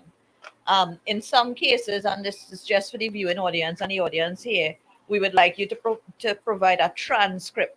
So that transcript is the accompaniment to the certificate that gives us an idea of what you would have done. That helps us to better assess your qualifications at the end of the day. Right? So I hope that answered the question. Someone in the back wanted. Yes, sir? All right. I don't know, at the end of when they go to program, let's say if I do offshore, the second year, if we all are working with teams and businesses to send um, your graduates to help them out and get like a yes for that step. Just Instead of just repeat it. We didn't quite hear. We didn't hear you. um I wanted to know if after you finish the both programs, like um, stage one and stage two, Mhm. if you would provide opportunities, the company itself would provide opportunities for the graduates to like give them a step up instead of just like going jump on this. Right, right. Provide opportunity. Yes, yeah. Hmm. Yeah, you're asking if we provide job opportunities after the training. But what we do is Specifically. we are not in control of when vacancies come up with the multinational companies, of course. But what we do is because of our competence and the reputation of Kenson, they usually come to us for technicians. So I usually tell the students that it's really up to you because we take the cream of the crop, and those are the ones we take and we send them to we groom them for the interview. We do some training with them and we send them for interviews. So, but like I said, we take the cream of the crop and they're the ones that send you, and it's how you perform at the interview. In terms of the apprenticeship programs, again, that is something that, yes, we have the capability to run, but it's a partnership with the organization, with the particular multinational. So it really depends on their availability as well. Yes, there are cases when they're available and we would run the apprenticeship program. Again, we pick the cream of the crop for those apprenticeship programs. If they're not available, then sadly we don't have control over that and we can't run it. So I don't know if that answered your question. We have question. Another one online. So there's another one online. So this person is he currently works offshore, and at times he's saying his schedule does get a bit crazy, and he wants to know if it is possible, still in this case, that he can pursue a program at KSPTL while working offshore. Yes. So one of the things is that with the pandemic, we would have learned to cater for persons that are, you know, working basically from home, people who are in an offshore environment, people who are strapped to actually get to classes. So what we have is that there are recordings of the classes that we encourage people to actually view. So if you cannot make it to class, you will be able to communicate with us, and there's that leniency. So we do have currently quite a lot of offshore workers that are pursuing our courses because there's that facility that is available to them. So the classes are recorded and the classes are put up into our learning content management system. So you could access the classes after the date, and our facility now offers where you could actually lodge your assignments and assessments online so that they could actually be assessed online. So there are quite a few different arrangements that we have, and we do cater for persons that are actually working persons that cannot get in into the classes, whether it be online or come into the facility. So that would be able to help with an offshore worker. Wonderful. Any, we want to begin to wrap up these questions. So any more in person? Any more? So I wanted to ask if you completed an advanced diploma with KSPT and wants to continue your education with KSPT. Are there any higher courses in terms of a diploma, the advanced diploma, that I could do? So, just to repeat the question, so what do you move on to if you've completed the diploma and advanced diploma? So, we spoke heavily about advanced diploma and diploma. So, we are currently doing our research into bringing on board a degree and a master's program. Realistically, we are looking at the year 2024. What we can say is that you've seen quite a lot of courses that we have available. Now, to pivot onto diploma, from diploma to the advanced diploma, we will be having those things available in 2024. But in the meantime, there are a lot of short courses that you could complement your diploma and your advanced diploma with, so that you are able to, again, multi-crafted, multi-skilled, be more attractive to that employer that will want to hire you. New things on the horizon.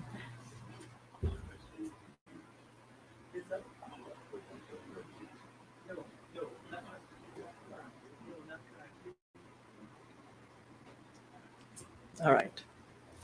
Last one online. Last So one. there's one more online, and this person is he's employed full time, right? And he is interested in the LBPUT program.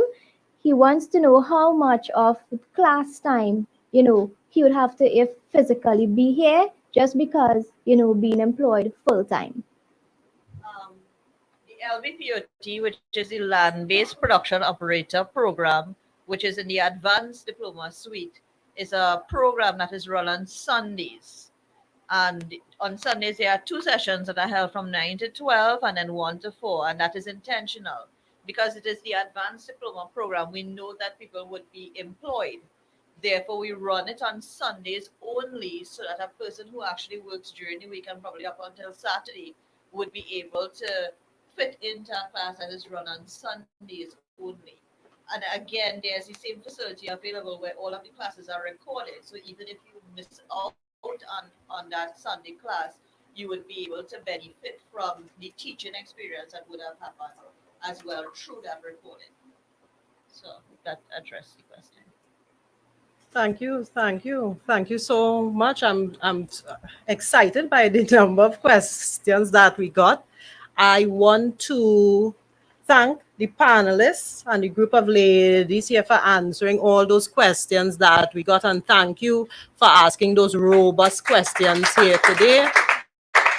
Right, I noticed that we were beginning to do the survey, and that's the next section that we're getting into. We've kind of wrapped up our presentations and we've provided a lot of information.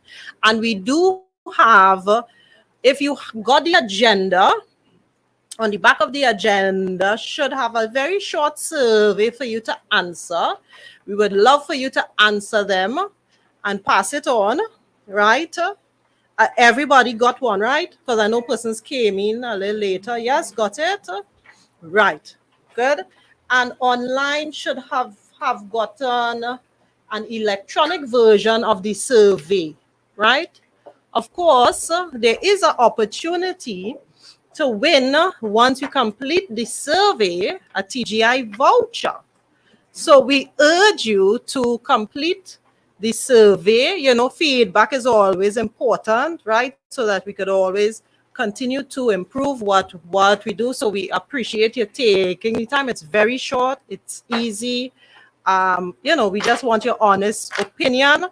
And of course, you have an opportunity. We will contact the winner later on in the week, and let you know how you can collect your TGI voucher, right? How is the online doing? Because I think in person was kind of ahead of everybody, of what they're doing online, right? Yes, good. All righty.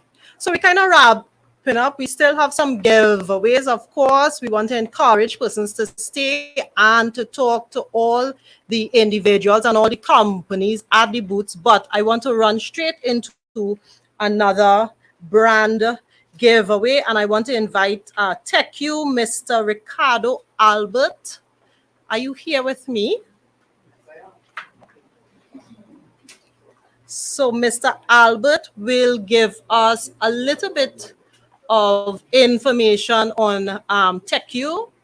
And TechU is one of the partners alongside the Kenson School. Of course, they are a financial firm, and so I welcome you. Good morning, everyone. It would be remiss of me if I don't start with a heartfelt thank you to Kenson, Blair, Mr. Ferguson, because what you are doing here for the young individuals, it's priceless. I would say to you, the young individuals, what you have been afforded here today, lap it up. Because 33 years ago, I didn't have this. And this really is the beginning of your professional and your financial life. And it's so important because today spoke directly to that professional and financial life. And what that says is that you are getting guidance in achieving your financial goals. And that speaks directly to, and if you start with the end in mind, retirement, getting your business started, is that's where you want to go, achieving your home, purchasing your vehicle, furthering your education. And TechU can help you get to that position. What Kenson has done today, they have brought 3 individual companies together, being Kenson, the school, the organizations in the energy sector that can afford you the place of work, and then a financial institution that can finance your education. And if you look at that financial life, the education is going to give you the skill set to, number one, achieve the first law of money, to earn. And once you are earning, you are well on your way to wealth accumulation. It's going to afford you the opportunity to save, to spend, to invest. And that's going to prepare you for your entire life. And it's going to have your retirement life, which is going to soon be your present, and today will be your past, and it's going to be very comfortable. So TechU Credit Union, like Kenson, started from a very humble place, 1946, at Pointe-a-Pierre Credit Union, with $33.48, started by the parish priest back then, Father Mengo. And we are now 76 years later, a $2.4 billion asset company. And we have been helping young individuals like yourself to create and secure your financial future through products and services that are geared to you achieving your financial goals, getting your studies, your skill sets out of the way to start earning, and then building your savings to achieve financial goals, because you're going to need that 10% to buy the car. You need that 10% down to purchase the home. You're going to need some skin in the game to open the business. And that's very, very important. So join an institution like TechU, who is partnering with an organization like Kenson to achieve such. So thank you for that.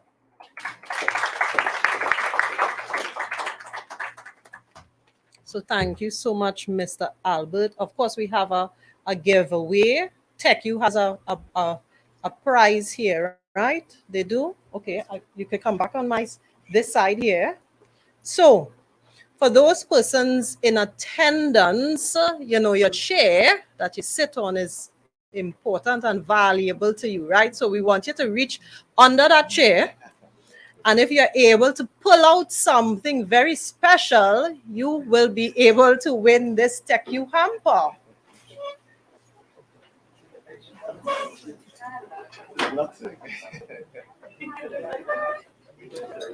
Now it have some blank check. Oh, you got it already. All right, come. All right, come up to the front. Thank you. This one.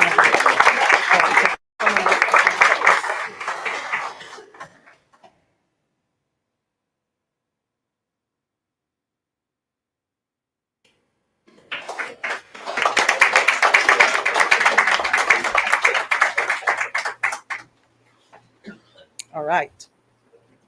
Okay, so we have EOG. I need Mrs. Rockmaraj. Yes. Aha, right. Okay. Right. So I am here, but I am going to, I have two colleagues with me. Okay. So I am going to call them as well. We're going to Okay. do this as a tag team. Okay, wonderful. I giving you a few minutes to talk about Yes. EOG resource. Yes. So this is my colleague, Lisa Steele, and my other colleague, and Slim Spears. So I am HR. This is Lisa's the manager, corporate relations, and Mr. Spears is really the man that you students will want to know. He is in charge of he's our production superintendent. He handles all of our offshore platforms. So we're going to do this as a tag team. But before I talk about EOG, I just want to take the opportunity to thank Kenson and to give you all some kudos, because we've had a relationship, EOG and Kenson, for years. And I'm looking at how you have expanded your portfolio of programs that you're now offering. And I think it's fantastic. You all need a round of applause. And I particularly, as an HR person, I particularly want to say that I'm very pleased that you all have decided to add some soft skills training to your program.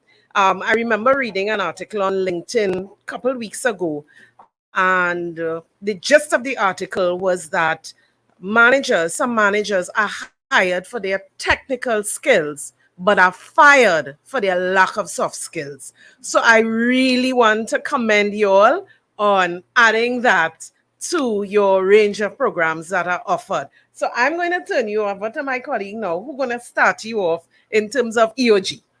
Good afternoon, everybody. Good afternoon. Good afternoon, everybody. I'm not going to be the mic. I think my voice is big enough, right? For online. Good afternoon. Well, listen, this is such a joyous moment for me today. So I'm Lisa Steele. I live in South. So I'm real happy today because so many of these types of interactions and conversations take place north, right? So I think we need to give Kenson a hand for what they would have done. Mr. Ferguson and Renee and Blair, thank you all very much for making the Northerners come down here this morning as opposed to a traffic-filled drive into Port of Spain, right? But as Elitha has said, EOG has had a really long-standing relationship with Kenson. Mr. Ferguson, we are family, right? We're family. Mr. Ferguson is our family. Renee is our family. Blair is our family. And by extension, the Kenson group is our family. And this is a symbiotic relationship that we have because on the one hand, yes, we get our technicians and so on, all the people that Mr. Spears needs to go offshore, we get them from here, right? We start the process with Kenson.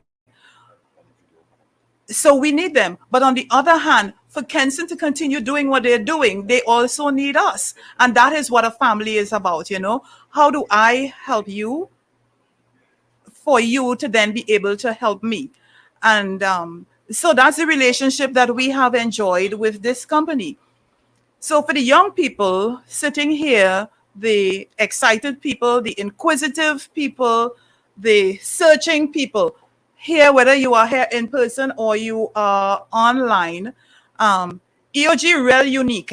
We are not like any other company on this planet, right? And I'm saying that proud, just like I say, I'm from South without apology, right? EOG is a very, very unique company. So Elitha spoke about persons being hired for their technical skills, but then being fired because they possess nothing than that. This company, I'm telling you all, not EOG real small, eh? We're small. Elita, how many employees we have? Come. You have to talk for the online for. I have 100 employees on payroll, but I also have in excess of 100 contractors from Kenson. What are we talking about? So listen, with all of that, how many people here, and I'm not talking the frontliners, right? Or Mr. Ferguson, or Sheldon, how many people here have heard of EOG before today? Show of hands. Hey, we good then? We doing good? We're doing good. Because many people have not heard of this company. So historically, we've been here. This year, November, will be 31 years that EOG has been in operation in Trinidad. Many people do not know us. They see EOG. In their minds, they see ego. Or some people say EOG. I recently had somebody tell me eggnog, right? Because they don't know the company. But just briefly, EOG is headquartered in Houston, Texas. In Trinidad, our offices, the corporate offices, are in Port of Spain. We have 10 platforms along the southeast coast of Trinidad. So I'm trusting everybody is familiar with the geography, right? Which means we're talking Mayaro, Guayaguayari, Galeota, down that side of the country. But our shore-based operation, and I heard the gentleman from Woodside, Ricky, is he here? Well, I heard Ricky talking about shore-based operation. Same thing for us, right? Anything that has to go offshore needs to pass through our shore-based operations. That's in Chagaramas. And we also have a tank farm that is located down in Galeota. Now, a tank farm is not a place where you're rearing tanks, right? But all of the hydrocarbons from offshore on the southeast coast, they go through like a hub before going off to the national gas company or wherever the fluids go, right? And that's EOG in a nutshell. We're a small company. We do tend to have persons who are multi-skilled. And somebody spoke of it, Ms. Mohammed, I think, spoke of the value of persons having several prongs of talent. So in EOG, you have 3 completely different disciplines here this morning or this afternoon. But I promise you, these 3 completely different disciplines also have layers inside of there. And that kind of thing is encouraged within the EOG culture. It's part of what defines the company, what makes it unique and special. And it is why, and I'm telling you all, you young people here and online, it is why everybody wants to come and work by us, right? Everybody wants to come and work by us. We go to the UWI for the career fair. They want to come and work with us. Now, it's hard work. And EOG is small. I say EOG like turkey meat, meaning we lean.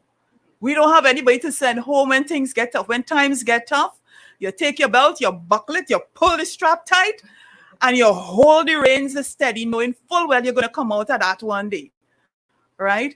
But the HR team consists of, somebody make a guess, and not the frontliner. Somebody make a guess. How many people you think in EOG's HR team? If all you guess are calling people, eh? Look. Okay, right. 2 people on the PR team, on the HR team. That's the HR manager and her assistant. And on the corporate affairs team, that team real big, eh? The team big. No, it's not 1. It's 1 plus 1, right? The HSE team is 1 plus one. The legal team, well, legal get big. Legal is what for now? Legal is what for now. But listen, and the legal team is not just doing stuff for Trinidad, but stuff for wherever EOG's international division has operations. So we talking, I mean, we here, we there, we in Indonesia, we in China, we in the Middle East. Listen here, I telling everybody want to come and work with us. Nobody, people, they don't leave EOG. When you're leaving EOG, you're doing like Mr. Ferguson and you open your own company. Mr. Ferguson, am I talking the truth? Talking the truth, right? Or you go off into the sunset. When you retire, you build your retirement home and so on. You invite, your former colleagues to spend time with you and that kind of thing, right? So that is part of the culture of EOG. And for us, we have our CEO is a young guy, and EOG's focuses on being efficient, on being effective. And by being efficient and effective, I'm also including cost efficient and time efficient inside of there. And this is a remarkable and another unique thing about this company. At the end of all the presentation, do you know what the CEO has? FUN exclamation mark, exclamation mark, exclamation mark. And so that fun forms part of the EOG family, the EOG culture, and we try to inculcate that into whatever we're doing. So we have no prepared presentation here today. We funning it. So our funning Mr. Spears here. Come Spears. So we're going to try to continue the same way Lisa had us. So I'm asking everybody in the audience, with the exception of Mr. Ferguson, to stand. Stand, everybody stand. What are we talking about? For no particular reason, all it seems like all of us falling asleep right now. So we'll stay standing for a little while. Everybody have their seats, please. So everybody can sit. So I need to start how I'm going to start. I'm not coming down from Lisa. So it's absolutely humbling, and I am filled with pride to be here today. Why? Somebody spoke about the first 10. I was part of that first 10. We didn't talk about that anymore, but there is a giant in the room. I remember when I started and Mr. Ferguson was about to come on the platform, everybody needed to press the coveralls, take a haircut and a shave, have your tally book in your front pocket and a rag in your back pocket because the giant is about to arrive. And he has inculcated in all of us the abilities that we need to carry on, to be a part of the industry that makes sense. I am a proud employee of Kenson, and I will always be a proud employee of Kenson. I have been here no, I wouldn't say that, but I've been here a while, and I continue to be here. He has given Kenson, as a company, has given me the opportunity to be where I am at presently, and I would be forever grateful. I'm also excited that I heard Mr. Rajak speak. I didn't even know he just talk, because when we worked together, he didn't speak. There's a gentleman in the back, a great gentleman. Well, he was a few classes ahead of me in school. Yeah, I know you're lying. I really don't want to give his age. He was much older than me back then. But Ricardo, it's absolutely wonderful to see you here and to hear you speak. EOG as a company, what we do is have fun. Lisa said that we have fun in everything that we do. However, there are certain things that we need to do to especially be a part of the offshore environment. We need to be physically ready. So there's a medical that you need to do. What that medical gives you the opportunity to do is make sure you can hear and you can see. Why? The equipment talks to you. The facilities that they have outside speaks to you. So you have to have the ability to hear them when they say something. You have the ability to see. Why do we need to see? Because the information that we collect, it goes somewhere. It goes to a group of persons who are well trained. It goes to a group of persons who are subject matter experts. And they analyze and they interpret. And that gives us the ability to have long service. It gives the company the ability to carry on and go on. So it's not just being offshore and taking up readings. A wise man many years ago, told me he could teach a monkey to take readings. We don't have monkeys outside, Mr. Ferguson. We have well-trained employees from Kenson's Production Services Limited who are able to generate information and they pass that information on to the engineers and to the directors so they can make informed decisions. We also have other training that is a lot of fun. We're going to fly. A lot of people may never have the opportunity to fly. We fly in helicopters every day. But there's a training that we do that if you're going to see, remember Duncan, we just used to play that game. They put you in a simulator of a helicopter and they turn you over and they dunk you and you then have to try to get out. Some people make it, some people don't. And we'll have a minute of silence for those who most people make it. Most people make it. So that's the fun part of it. So they turn you over and then they say, yes, you can make it, you can't. And then we fly. We see Trinidad. Trinidad full of bush. So we fly for about half day over the bush and then we fly for the next half day over the sea. In the helicopter, we have air hostesses. They provide meals. Everybody with me here? No, that doesn't happen. So the actual shipment takes maybe about half an hour from Cuba. We travel from Piaco, but we have all the fun. Cuba is in South. So those guys from South, you have an added advantage. You can leave home 5:30 to reach in the heliport for 6. Be on time. I am always on time. And I always answer my phone, right? I don't know which place. All right. So that's the fun part of it. Kenson is doing a service here, as Mr. Albert indicated, was not afforded to us when we started in our particular careers. So you're in a unique position. You'll have people with directives and with goals. I had a question, but I waited. You all showed us 6-step to, I think, some advanced programs, and I was sitting there and thinking, why can't Kenson have somebody walking down this aisle in a gown doing a master's or a PhD, and then it came out, you'll have that process. So it would be an honor for anybody to walk down this corridor, and I think it would be equally an honor for you all to see somebody walking down these corridors with qualifications that says that maybe I could be the first, but we will talk about that after. We spoke about, the question was asked about funding. The funding is not available, make it happen. Make it happen by any means, right? We are here. We support Kenson in any way that we can, and we'll continue to support Kenson. EOG is a fantastic place to work. We are always this happy. I can tell you how bad my weekend is because of work, but I am happy. I am happy to be here with Lisa. I am happy to be here with Elita. My phone is ringing non-stop. Ken do answer my phone. And from Mr. Ferguson, make sure whenever you buy a phone that could close so it doesn't ring and you don't answer it out of time. So ladies and gentlemen, I do thank you for having me. It is an honor and it is a pleasure for me being here. Thanks.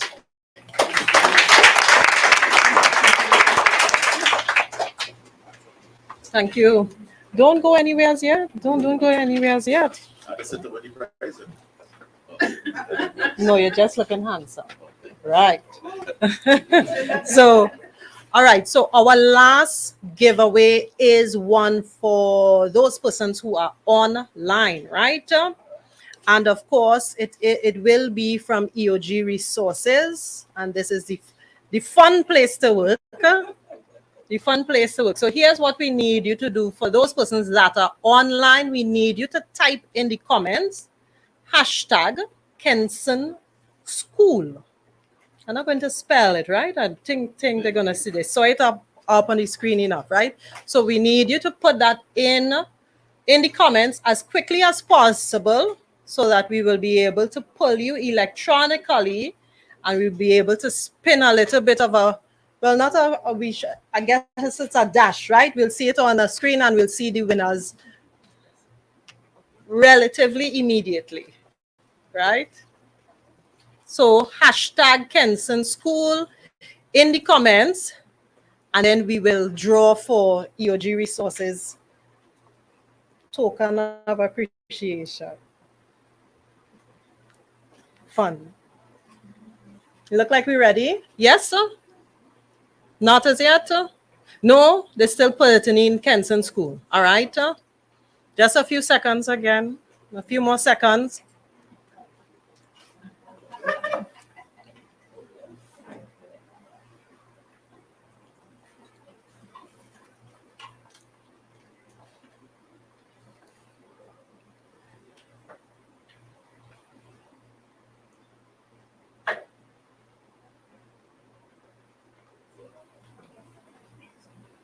few more type in.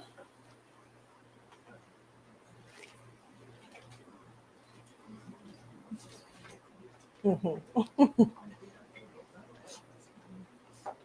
Well, maybe the EOG could take a photo here in front with your prize, right? Because they will still have to collect it because they're virtual and they'll have to come in to collect, right? So we still need a photo up. You could come back. You wanna go? It's more left, right? Yes. Right. Yes.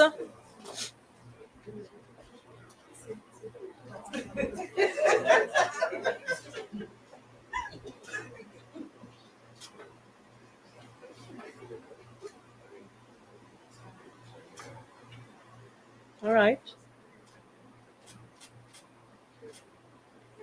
Okay. Thank you so much. And we are ready to make that draw. So everybody could have a look at the screen and see.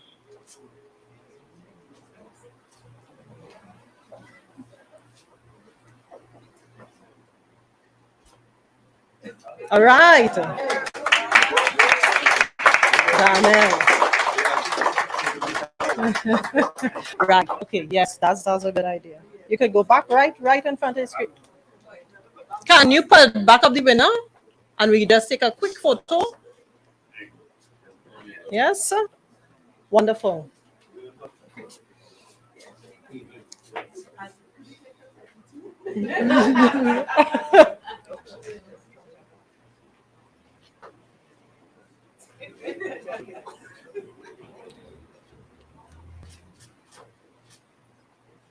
Okay, so congratulations. All right. All right. Thank you so much. All right, and as we begin to wrap up, I want to invite Miss Renee Ferguson. One of the ushers should be able to pick it up. Yes, yeah, you could just pass it there. Yeah. So we want to invite Renee to give a token of appreciation to our featured speaker, Dr. Priya Maraj. Thank you so much.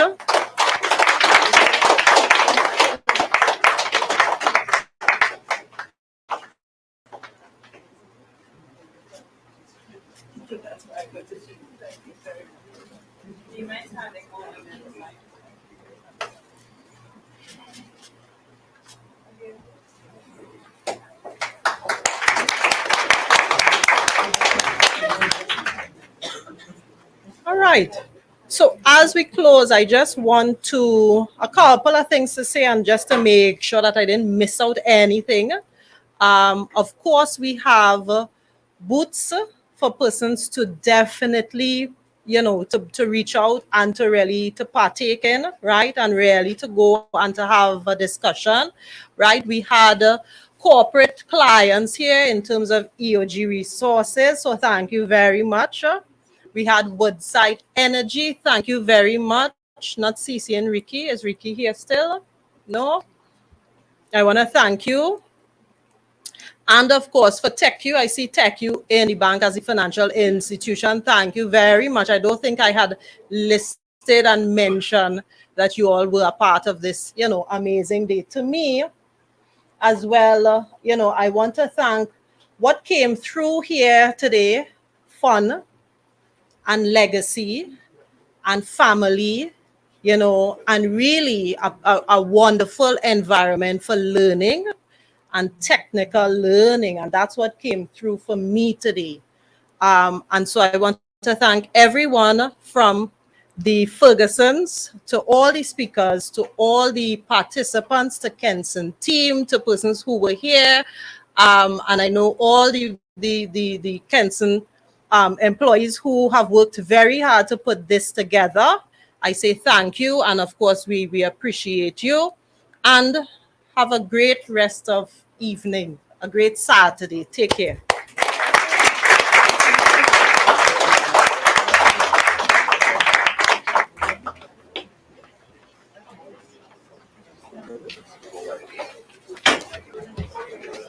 Thank you.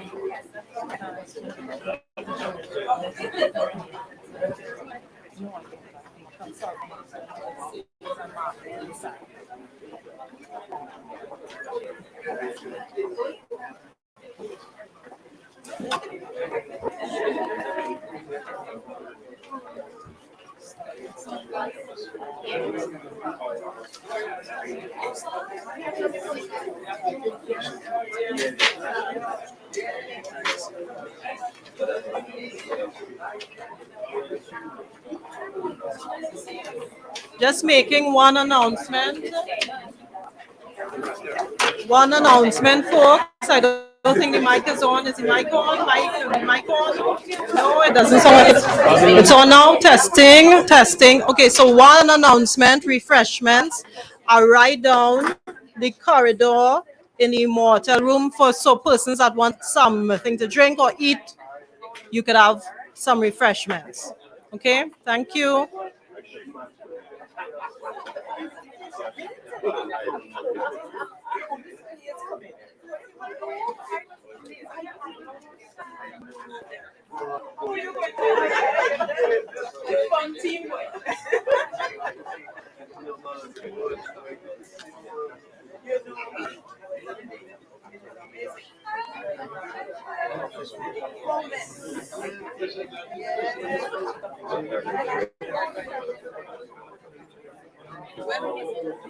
What?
Yeah. I like that. I told him not to do that. Consider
of our HSC expectations throughout your stay here at the Kenson School of Production Technology.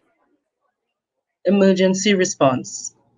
There are no planned evacuation drills for today, but if a drill is scheduled, your host will advise accordingly. If you notice a dangerous situation or condition, for example, smoke or fire, alert your host and or other persons on your floor. If an event warrants a response, you will hear the emergency alarm, which is a loud intermittent beeping sound with white emergency strobe lights flashing. Once this is heard,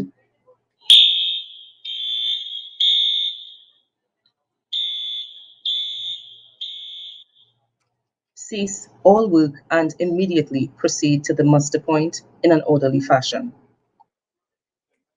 Evacuation map. There are 3 exits from this location. 1. Through the double glass doors on your left. You can proceed through the pedestrian gate by the guard booth to the muster point. 2. Down the corridor. Exit through the single glass door directly behind you.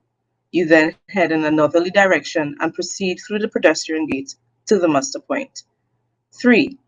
Through the exit on your right. Down the triple steps, make a right and exit through the double glass doors facing you. You then head in a northerly direction and proceed through the pedestrian gate to the muster point. The muster point is located north of the training building on the lay-by, just outside the compound. Once you arrive at the muster point, obey all instructions of the fire and safety wardens donned in fluorescent orange high visibility vests and await further instructions from the muster coordinator. Do not re-enter the building. Remain at the muster point until the all clear signal is given.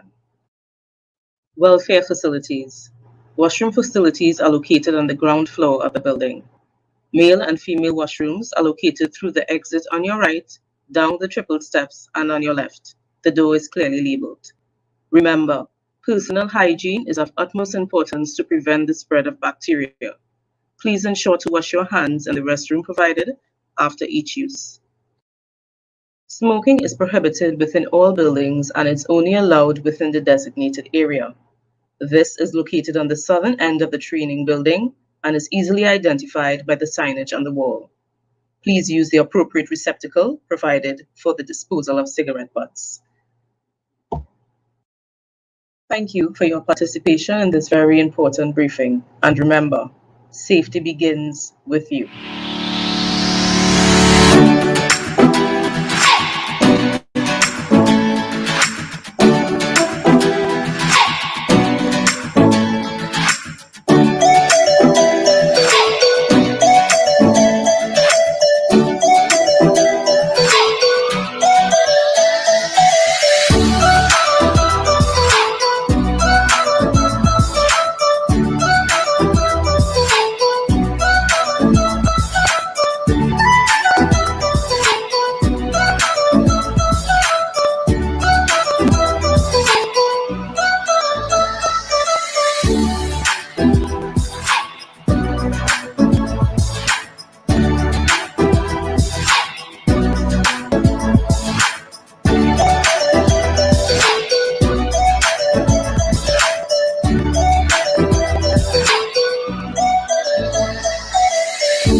group of companies, keeping operations alive for 25 years. Growing up in the small coastal village of Balandra, Kenneth Ferguson developed a formidable work ethic from his youth. His commitment to excellence and continuous learning would serve him well throughout his career as an operator in the energy industry. 1968, I started in the oil and gas business. I worked 5 years in Federation Chemicals, and we got good training there. And then in 1973, we went out in Amoco. And I worked at Amoco for 20-something years before I accepted my visa. So I had a wide knowledge of the oil and gas industry. At the age of 50, and even with an in-depth knowledge of operations and maintenance services, the decision to start a new business was daunting. It was not an easy decision. It was a very hard decision. The hardest decision I had to make in my life. On the 20th of December 1994, which was the last day to sign my visa documents to my immediate boss. Kenneth Ferguson was driven by his relentless passion for his work. He believed that an innovative service industry could be built to meet the growing needs of the energy sector. Once say, Fogi, you have been an employee all these years. What makes you feel that you will be a successful? I tell him, you have two groups of people in life. Those that wait for things to happen and those that make things happen. And I'm in the group that making things happen. I know I had the capability and the ability in terms of operation and maintenance. And I knew that was my forte.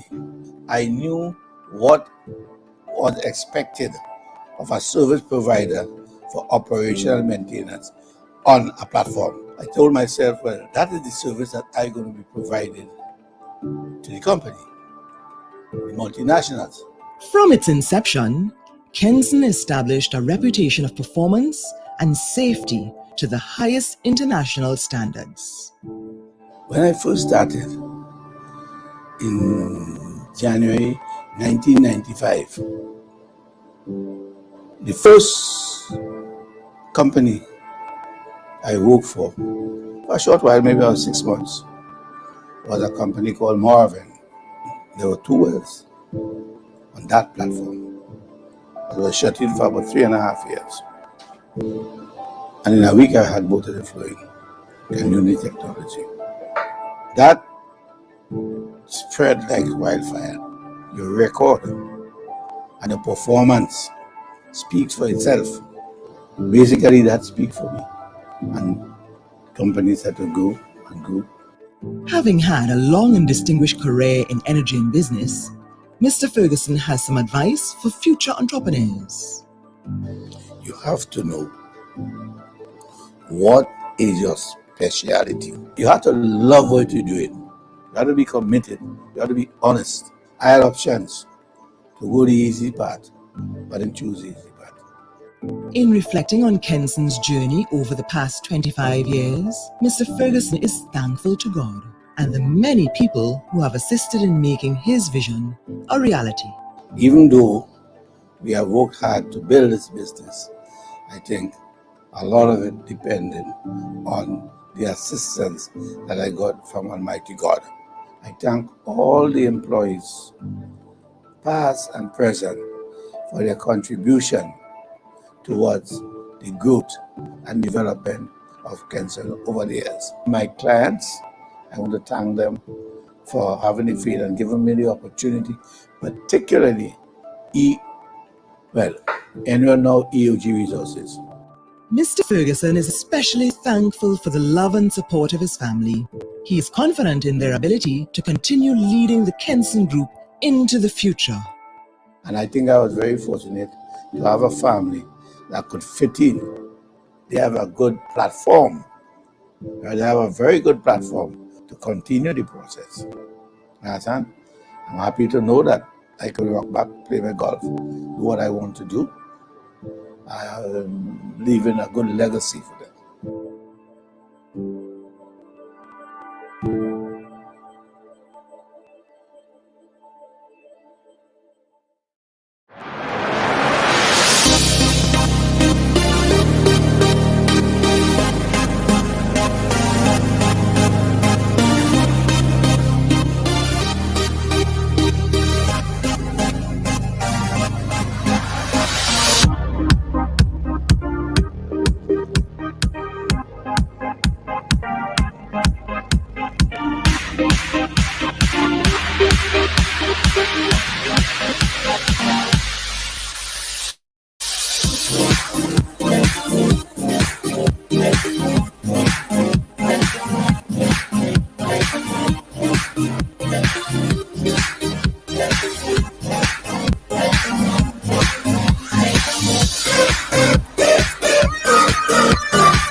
service focus on you. We ready to serve you, take you. We here for you. Mortgage. We here for you. Car loan. We here for you. Take you. We here for you. Unsecured loan and the consolidation too. Take you. We here for you. Take you. Take you. Good service focus on you. Take you. We here for you. Call 800 TECU 800-8328. TECU Credit Union, creating and securing your future.